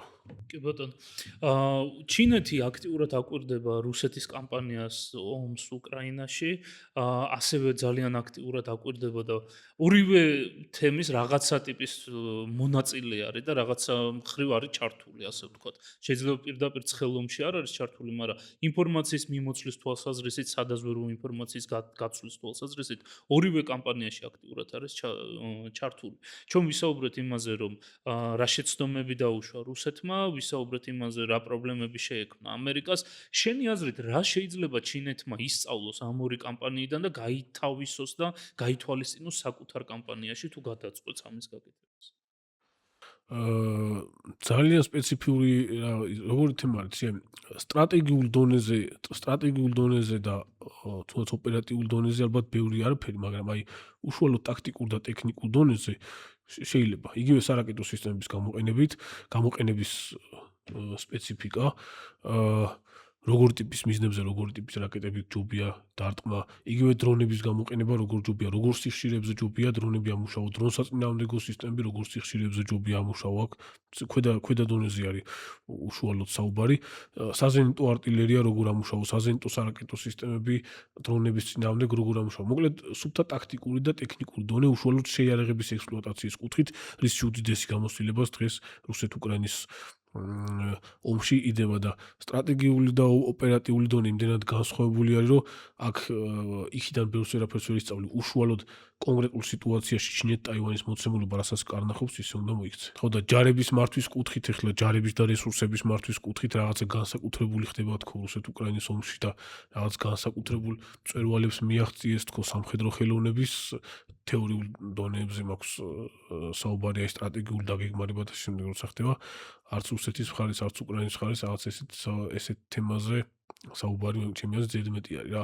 აქ თუ განვიხილავთ, უნდა განვიხილოთ სამხედრო რესურსების, საშუალებების სწორი გამოყენება, ოპტიმიზებული გამოყენება, სად რა ჯობია, როგორი კონფიგურაციით და ასე შემდეგ. აი აქ უკვე დიდი გამოცდილება დაიდო. კი ბატონო, და შენი აზრით რა შეიძლება ტაივანმა გამოიყენოს იმისთვის, რომ გაითავისოს აი პატარა ქვეყნების, დიდი ქვეყნების წინააღმდეგ გამოცდილება და ასე ვთქვათ, მაქსიმიზაცია გაუკეთოს საკუთარ აი იგივე ამ მიმართულებით უკრაინა მაგალითად რო იყენებდა კამიკაძე კატერებს რუსული ფლოტის წინააღმდეგ. კამიკაძე კატარები აქტიურად შეიძლება გამოიყენოს და ალბათ გამოიყენებს კიდეც ჩინური ფლოტის წინააღმდეგ და საზღვაო ხომალდების წინააღმდეგ. დრონები, სხვადასხვა ტიპის დრონები, შორმანძილზე მოქმედი ხომალდსაწინააღმდეგო რაკეტები, ფრთოსანი ხომალდსაწინააღმდეგო რაკეტები, ჩინური გემების ჯერ კიდე ნავსადგურებში გასანადგურებლად, რასაც უკრაინა აკეთებდა, ხო იგივე ყირიმის მიმართულებაზე, სევასტოპოლში ბომბავდა, ურტყავდა რუსულ ხომალდებს.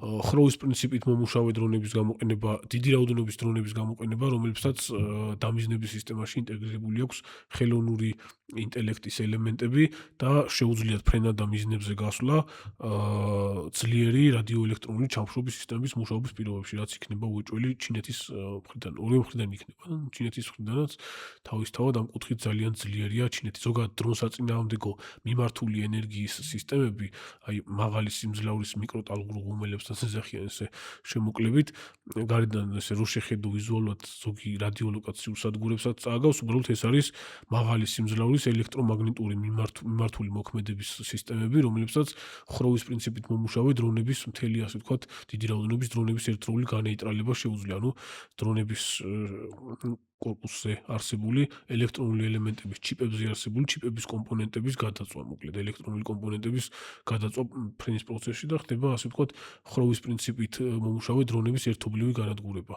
აი ამ საშუალებით. აი ამების წინააღმდეგ ბრძოლა როგორ შეიძლება სიტყვაზე, ჩვეულებრივი რეპ სისტემების მუშაობის პირობებში ბრძოლა როგორ შეიძლება და ასე შემდეგ რა. იგივე სხვადასხვა ტიპის ჯავშან ტექნიკის გასანადგურებლად როგორი ტიპის FPV დრონები ჯობია, როგორი ტიპის საბრძოლო ნაწილები და 1000 ელემენტებია აქ რა. ეს CSIS-ის კვლევა, ასე ვთქვათ, Wargame-ი, რაც მე ვახსენე, რომელიც ასახავდა იმას, რომ თუ ამერიკა აქტიურად არ ჩაერთო, პრობლემური იქნება, ეს დაიწერა 2023 წლის იანვარში. ჩვენ 2023 წლის აპრილისთვის უკვე ცოტა მოგვიანებით დავინახეთ, რამდენად ეფექტურად მუშაობს უკრაინული საზღვაო დრონები რუსული შავი ზღვის ფლოტის წინააღმდეგ. ეს ელემენტი მაინდამაინც გათვალისწინებული არ არის ამ კვლევაში და შენი აზრით რა განსხვავებების შემომტანი არის საზღვაო დრონები წყალზედა და წყალქვეშა საზღვაო დრონები, რასაც ჩვენ ვხედავთ ახლა უკრაინაში, რაც გამოიყენება ამფიბიური ოპერაციისთვის, რაც ჩინეთს მოუწევს ჩაატაროს ტაივანის წინააღმდეგ. კი, უკრაინამ ამ ომში ბევრი ისეთი არატრადიციული საშუალებების გამოყენება და დანერგვა მოახდინა, რა საშუალებების ასე ვთქვათ, შესაძლო სცენარებში გათვალისწინებაც ომამდე და თუნდაც აი ომის შემდეგ გაკეთებულ კვლევებში არ ხდებოდა და არ ხდება ხოლმე ხშირ შემთხვევაში. ერთ-ერთი არის ესეც ბევრი სხვა სისტემასთან ერთად ძირითადად გათვლები ხდებოდა ხოლმე უფრო კლასიკური ტიპის შეიარაღებაზე და იგივე დოქტრინალური გათვლები ხო სპეციალისტების მიერ ზოგადად კლასიკური ტიპის შეიარაღების საფუძველზე ხდებოდა, ვინაიდან ცოდნაც ასეთი ქონდათ ხოლმე ალბათ ზოგიერთ სპეციალისტებს და ბევრს უჭირს ხოლმე შეიძლება ამის თქმაც აი ამ თანამედროვე მიდგომების გათვალისწინება თუნდაც თეორიულ დონეზე რა და თანამედროვე ისეთი სისტემის, რომელიც რაღაც რამდენიმე წელია გამოჩნდა ბრძოლის ველზე და პრაქტიკულად ამოაყირავა და აზრი დაუკარგა მთელი რიგ კლასიკურ მიდგომებს და კლასიკურ საბრძოლო საშუალებებს, რომლებზეც პრაქტიკულად დაშენებული იყო მთელი მიმართულებები. თუნდაც აი ამ საზღვაო ძალებში სამხედრო ხომალდების თავდაცვის სისტემები. კლასიკური სახით არის რამდენიმე საბრძოლო საშუალება, რომელიც ემუქრება ხომალდებს, ხო? ეს შეიძლება იყოს ყველაზე ძირითადი რაც არის ხომალდსაწინააღმდეგო რაკეტები, ან ხმელეთიდან გაშვებული, ან თუ ის მოწინააღმდეგე მხარე შეტევით შემტევი არის, შეიძლება იყოს ჰაერიდან გაშვებული, ან თვითმფრინავიდან, ან ვერტმფრენიდან გაშვებული ხომალდსაწინააღმდეგო რაკეტებიც.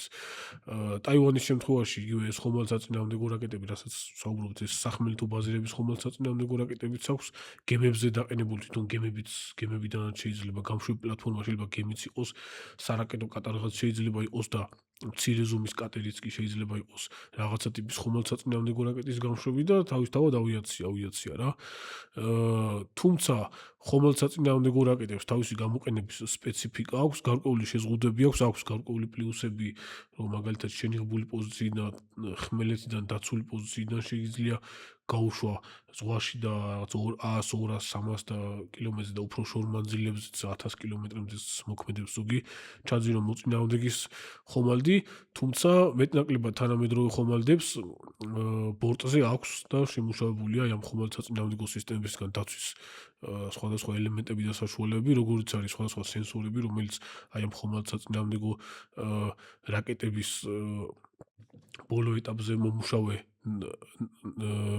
აქტიურ რადიოლოკაციურ დამიზნების თავაკების მუშაობას აფიქსირებს. ასევე თვითონ რადიოლოკაციური სადგურები, რომლებიც აი ამ ხომალდსაწინააღმდეგო რაკეტებს აფიქსირებენ და აქედან მიღებული ინფორმაციის საფუძველზე იყენებენ აი ამ რაკეტების წინააღმდეგ ძირითადად რა გამოიყენება, ეს არის სწრაფმსროლელი ქვემეხები, ესე არის ხოლმე ან 20 მმ-იანი ამერიკული გემებზე რაც არის მაგალითად ამერიკული ფალანქსი, სიუსი 20 მმ-იანი ვულკანის ტიპის სწრაფმსროლელი ქვემეხებს იყენებს და რუსულ ქვემეხებზე და რუსულ გემებზეც და ჩინურ გემებზეც ხომალდებზეც არის უფრო აი საბჭოთა სტანდარტის 30 მმ-იანი სისტემები AK-630-ები და ჩინურ გემებზე მისი ჩინური ასლები. AK-630-ები არის ასევე ორლულიანი სისტემებით, რომელზეც ორი ცალი AK-630 არის გაერთიანებული და ბევრად უფრო მაღალი აქვს სოლის ტემპი, 30 მმ-იანი მსხვერპლი ჭურვებით საზენიტო შეიძლება ასე ვთქვათ, საზენიტო ცეცხლის ფარდას აყენებს იმ მიმართულებაზე, სადაც ხომალდსაწინააღმდეგო რაკეტამ უნდა გაიფრინოს და ხდება მისი ჩამოგდება გემთან დაჯახებამდე. აი ეს სისტემებია და არის ასევე სარაკეტო სისტემები, რაკეტსაწინააღმდეგო სისტემები, რომელსაც ევალება სხვადასხვა სიმაღლეებზე აი ამ გემისკენ, ხომალდისკენ მფრინავი ხომალდსაწინააღმდეგო რაკეტების ჩამოხსნა. თუმცა ეს რაკეტები როგორც წესი დაბალ სიმაღლეზე დაფრინავენ, ზღვის ასე ვთქვათ წყლიდან რამდენიმე მეტრზე შეიძლება ეს იყოს 5 მეტრი, 6 მეტრი და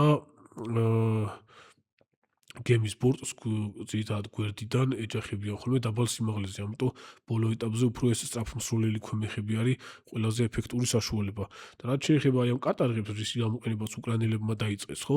იგივე მაგურას, მაგალითისთვის მაგურას ტიპის კატარღები რო ავიღოთ, პირველ ეტაპზე უკრაინელები ჩვეულებრივ კატერებს იყენებდნენ, რომლებიც რადიომართვადი იყო და რამდენიმე ასეული კილოგრამი ტროტილი გადაქონდა რუსული გემებისკენ, შემდეგში შექმნეს უკვე სრულფასოვანი კამიკაძე კატერები მაგურა სხვადასხვა მოდელები არის, მაგურა 5-ები გამოდგა ყველაზე ეფექტურები და რამდენიმე ასეული ტროტილის ექვივალენტი საბრძოლო მუხტი გადააქვს და იმართება სტარლინგით. ანუ ბოლომდე ლაივ რეჟიმში აქვს კოსმოსიდან ნავიგაციისა და ლაივ რეჟიმში მართვის სისტემა.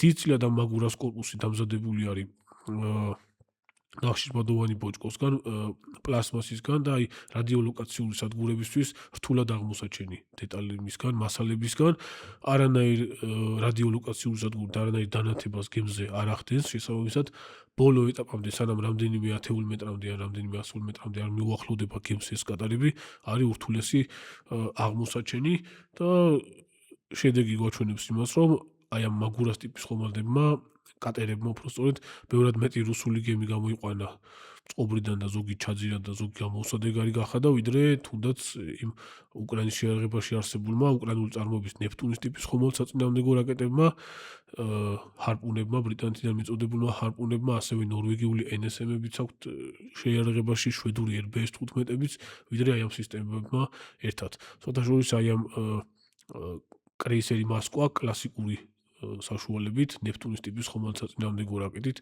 კლასიკური მეთოდით იქნა ჩაძირული ორმა რაკეტამ დააზიანეს ხომალდი, რომ ჩაიძინა რამდენიმე დღეში, ხო? მანამდე რამდენიმე დღე წყობრიდან იყო გამოსული. ესე იგი, კატერები გამოდგა ბევრად უფრო იაფი, არატრადიციული, ბევრად უფრო იაფი, ბევრად მეტის წარმოება შეუძლიათ, ბევრად მეტის გამოყენებაც და შედეგით შესაბამისად ბევრად უფრო დიდიც დადეს. და გარდა ამისა, ბევრად შორმაძილებზე მიცურავენ ეს კატერები, სადღაც 1000 კილომეტრამდე შეუძლიათ არსებული მონაცემებით გაცურვა და დარტყმის მიყენება. ზოგ შემთხვევაში, იგივე ნოვოროსიისკში მაგალითად პირდაპირ ნავსადგურში მდგარ ხომალდებსაც დაეჯახა რამდენჯერმე. კი ბატონო, ამ კატერმა, ამ მაგუროს ტიპის კატერმა ან ანალოგებმა შესაძლებელია ითამაშოს ეგრეთ წოდებული შემაკავებელის როლი ამფიბიური ოპერაცია, როდესაც არის ძირითადი ოპერაცია? არა, ძირითადი საშუალება ვერ იქნება ეს, მხოლოდ დამხმარე საშუალება იქნება, ძირითად საშუალებად ისევ და ისევ კლასიკური ტიპის სისტემები უნდა განვიხილოთ და მათთან ერთად გამოიყენებენ ალბათ ასეთ კატარღებსაც. აქვთ ესეთი კატარღები ტაივანის შეიარაღებაში არის, ზოგადად იყო ესეთი კატარღები რუსეთ-უკრაინის ომის დაწყებამდე ჩანაფიქრის სახით, ექსპერიმენტული ნიმუშების სახით იყო შეერთებულ შტატებშიც იყო შექმნილი, ევროპის რამდენიმე ქვეყანასაც ჰქონდა, იგივე გერმანიასაც ჰქონდა, თუმცა ესე მასიური გამოყენება, საბრძოლო გამოყენება პირველად უკრაინამ მოახდინა. ასეთ კატარღებს ეფექტი აქვთ ხოლმე, როდესაც მოულოდნელად ხდება მისი გამოყენება, ანუ რო არ იცი რაღაც კონკრეტულ მონაკვეთში, მაგრამ თუ კი სადესანტო ოპერაცია იგეგმება და სამხედრო ხომალდები ზღვაში არის გასული, ფლანგებზეც წინა ფრონტალურ მიმართულებაზეც მეტნაკლებად აკონტროლებენ ყველაფერს, როგორც ვიზუალურად, ასევე რადიოლოკაციური სადგურებით და ამ შემთხვევაში ძალიან რთულია, რომ ესეთი კატარღები უშუალოდ საბრძოლო ოპერაციის დროს მიუახლოვდეს აი ამ ჩინურ ხომალდებს. თუმცა ოპერაციის დაწყებამდე რაღაც ნავსადგურებში რომ მოხდეს მათზე ამები დარტყმა, ეგ შესაძლებელია უფრო. ან ტანდემში რო გამოყენებული იყოს ტანდემში კლასიკური შეიძლება. მაშინ ეფექტურობა იზრდება, იმიტომ რომ ანუ ბევრი სხვადასხვა ვარიანტი შეიძლება ამისი და ეხლა აი ათეულობით და ასეულობით სხვადასხვა ვარიანტი შეიძლება იქნას გამოყენებული გააჩნია რაღაც კონკრეტულ სიტუაციაში, კონკრეტული გეოგრაფიული მოცემულობა, რელიეფი რას კარნახობს რა. გასაგებია. მოდი მინდა კიდევ ერთ ელემენტს შევეხოთ, რომელიც არის ასე ვთქვათ, საერთო უკრაინის და ირანის შემთხვევაში ეს არის ფსიქოლოგიური მომზადება და მედეგობა პოლიტიკურ და სამოქალაქო დონეზე, რაც ორივე შემთხვევაში გამოჩნდა, ეს გამოჩნდა უკრაინის შემთხვევაში, როდესაც მოსახლეობა არ აუჯანყდა საკუთარ მთავრობას და მთავრობას არ შეეშინდა და არ გაიქცა და იგივე ვნახეთ ირანში, როდესაც ერთიანობა შეინარჩუნა მიუხედავად იმისა, რომ მთავრობის სხვადასხვა ლიდერები გაანეიტრალეს. რა როლი აქვს თანამედროვე ომში ფსიქოლოგიურ ელემენტს და მედეგობის ელემენტს? უდიდესი როლი აქვს. შუა საუკუნეებშიც პრაქტიკულად გადამწყვეტი იყო და დღესაც ესეა. თუ შენ უამურად გატეხე ერის საომარი ნება და ერის ნება რომ შეინარჩუნოს სამხედრო ძალით შეინარჩუნოს დამოუკიდებლობა და თავისუფლება, პრაქტიკულად ომის გარეშე ყავს დამარცხებული ეს ერი და ეს ქვეყანა, ხო? არის ამის ასეთი მაგალითები. თუმცა ირანის შემთხვევაში ეს ისლამური იდეოლოგია იყო, რის გარშემოც იყო გაერთიანებული და რის გარშემოც გაერთიანდნენ და არ ჩამოიშალა არც სამხედრო ხელმძღვანელობა მიუხედავად უამრავი განადგურებული მეთაურისა, უამრავი განადგურებული პოლიტიკური ლიდერისა, მათ შორის უმაღლესი სასულიერო ლიდერიც და უკრაინის შემთხვევაში იყო ეს ნაციონალისტური იდეები. როგორც 2014 წლიდან მოყოლებული, როდესაც ეს პრავი სექტორი მუშაობდა და უკრაინული ნაციონალისტური ბატალიონები იქმნებოდა, შემდგომში უკვე ამ ომის ფარგლებში სამაგალითოდ და სანიმუშოდ იქცა უკრაინული ნაციონალისტური იდეებზე აღმოცენებული და ჩამოყალიბებული აზოვი, პოლკი აზოვი და ზოგადად ეს არის ის იდეები, რის გარშემოც პრაქტიკულად შეკრულია უკრაინის შეიარაღებული ძალები. რა თქმა უნდა, უამრავი დეზერტირი არის, უამრავი არის ისეთი, ვინც იდეაში ფარულად შეიძლება მოწინააღმდეგეზეც მუშაობს, მაგრამ ძირითად მასაში ეს არის რა, უკრაინელი ერის მთლიანობაში უკრაინელი თანამედროვე უკრაინელი ერის ჩამოყალიბებისთვის უდიდესი როლი შეასრულა ამ ომმა და სტრატეგიულ დონეზე შეიძლება ითქვას, რომ რუსების ერთ-ერთი მთავარი მარცხიც ეს არის, რომ პრაქტიკულად მათ ამ ომით ჩამოაყალიბეს და ერთიან მუშტად შექმნეს თანამედროვე უკრაინელი ერი. ეს არის ტრადიციული კითხვა, რომელსაც სულ სვავ ხოლმე, როდესაც სამხედრო თემატიკაზე არის. საქართველო, რა თქმა უნდა, განსხვავებული შემთხვევა არის უკრაინა, ირანი და ტაივანისგან, მაგრამ ჩვენ რა შეგვიძლია ვისწავლოთ ამ გამოცდილებებიდან?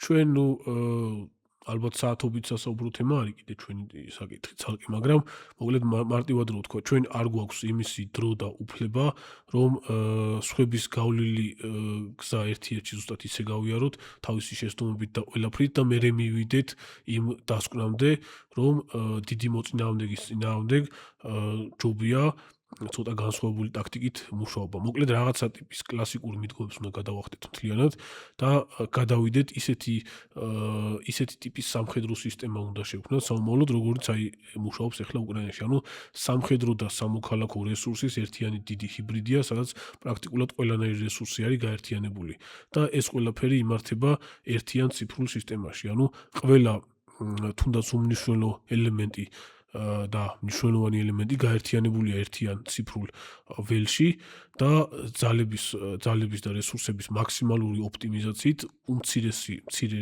რესურსებით დიდ დანაკარგებს აყენებენ მოწინააღმდეგეს.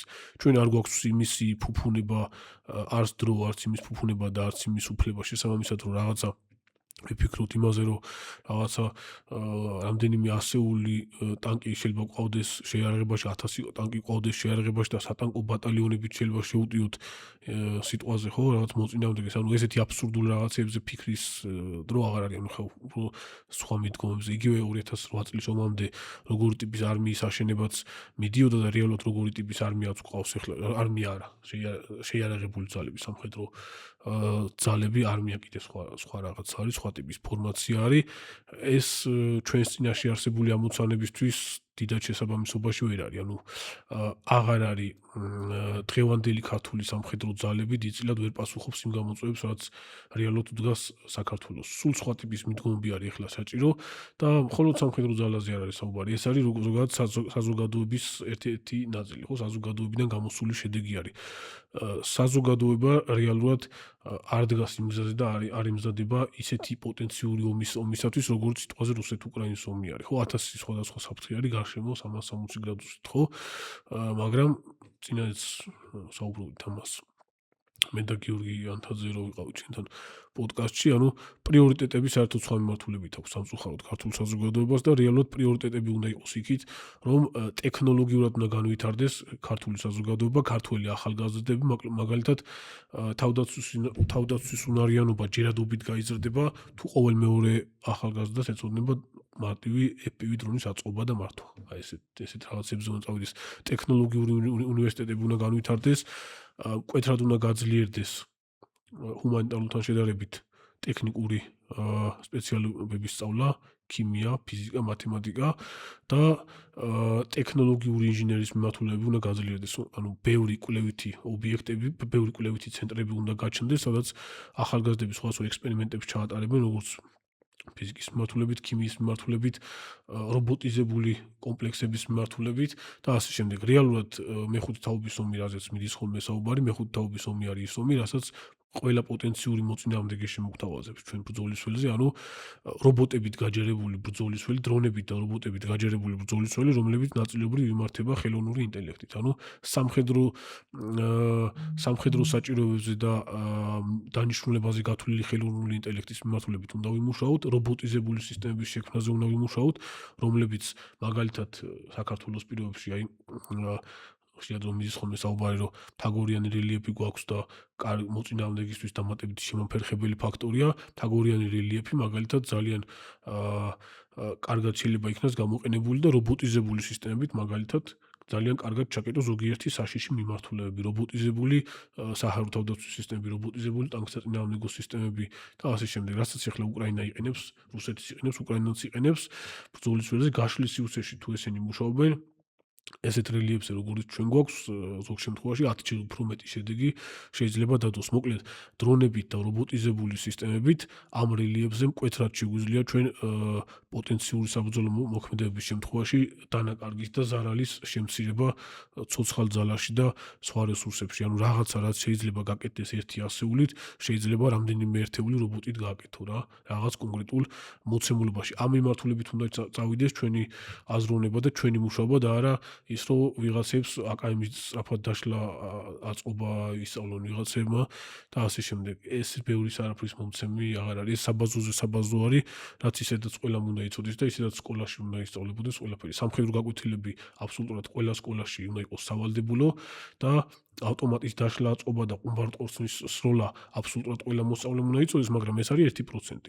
ყველამ უნდა იცოდეს დრონის აწყობა, ამ დრონების პროგრამული უზრუნველყოფაზე მუშაობა, მისი მოდიფიცირება, შეცვლა და ამ სიტყვაზე დრონების ტაქტიკური გამოყენების, ასე ვთქვათ, ტაქტიკური გამოყენების კუთხით ცოდნა უნდა ქონდეს, ანუ სამხედრო დანიშნულებით უნდა შეძლონ მისი გამოყენება. მოკლედ, თანამედროვე მსოფლიო იცვლება, ძალიან სწრაფად იცვლება ბრძოლის ველიც და რაღაცა სიტყვაზე, რაც შაშა სიტყვაზე სიახლე იყო, დღეს უკვე უკიდურესად არის მოძველებული.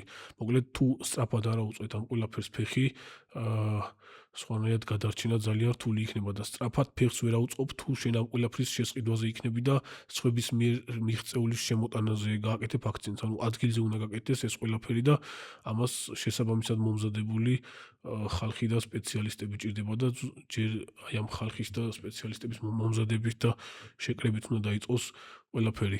ქვეყანაში არის პერსპექტივაში კიდე შემდეგი წლებისთვის შესაქმნელი სამხედრო მრეწველობის ეროვნული სააგენტო, რომელმაც ქვეყანაში არსებული ტექნიკური და ინტელექტუალური რესურსის სრული შესწავლა აღწერა და ერთიანობაში თავმოყრა უნდა მოახერხოს და სწორი მიმართულებით, ასე ვთქვათ, სწორი გეზის მიცემა და ამ ყველაფერს უნდა გაუკეთოს ორგანიზება, რომ აი თანამედროვე ტექნოლოგიურ ომს და თანამედროვე ტექნოლოგიურ სისტემებს აუღოთ ალღო. თუ კი 2011-12 წლებისთვის დიდ მიღწევად ითვლებოდა საქართველოსთვის, რომ რაღაც ჯავშან მანქანა შექმნა პირველი დიდგორი და რეაქტიული სისტემა და იმ პერიოდისათვის სადაზვერვო დრონი, დღესდღეობით ესეთი სისტემები არაფერი არ არის. ესეთ სისტემებს ჩამორჩენილი აფრიკული ქვეყნებიც ქმნიან და ბევრს არაფერს აღარ ნიშნავს. შენ თუ მაღალ ტექნოლოგიური საბრძოლო სისტემები არ შექმენი და შეთავაზე მოწინააღმდეგის ბრძოლის ველზე, მაგითი არ დაუპირისპირდი, ხო? რეალურად თანამედროვე ჯუნგლების კანონებით მომუშავე მსოფლიოში რთული იქნება გადარჩენა. ძალიან დიდი მადლობა. ძალიან საინტერესო იყო შენი მოსმენა კიდევ ერთხელ და იმედი მაქვს კიდე დაგვრცელდება რამდენიმე ეპიზოდის ჩაწერა, რაზეც გვაქვს სამომავლო გეგმები. ეს უკრაინის თემა ჩვენ თვალწინ ვითარდება, ირანის თემასაც დავაკვირდებით როგორ დასრულდება. იმედი მაქვს რომ მალე დასრულდება, იმიტომ რომ ომი სამეზობლოში არ არის ზოგადად კარგი. და ყველაფერი მშვიდობიანად იქნება.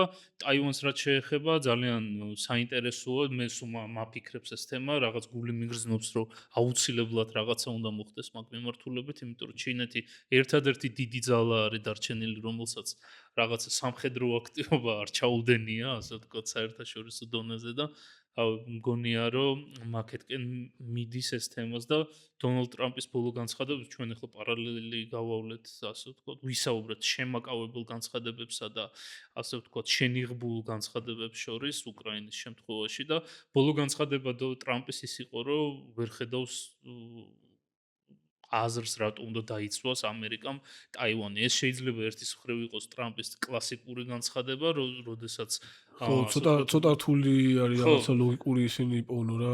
შეიძლება ტრამპის კლასიკური განცხადებაა და შეიძლება უკვე ამერიკის შეერთებულმა შტატებმა და ტაივანმა იციან, რომ ჩინეთს გადაწყვეტილი აქვს და უკვე ასე ვთქვათ, შეცდომაში შეყვანის ოპერაციას ვაკვირდებით რეალურ რეჟიმში. ამას უბრალოდ დრო გვანახებს, ხო, ჩვენთვის ირანი და ირანის გარშემო მიმდინარე ის ბევრად უფრო მნიშვნელოვანი და საინტერესო არის იდეაში, იმიტომ რომ ირანში აი ამ ომის მართლა დიდ რეგიონალურ დიდ ომში გადაზრდა, რა თქმა უნდა, პირდაპირ გავლენას იქონიებს საქართველოზე. ეხლაც კი იქონია ეს პატარა არის, ყოლმა საკმაოდ მასშტაბური იყო, მაგრამ ნუ დიდ სახმელეთო ოპერაციასთან შედარებით პატარა იყო.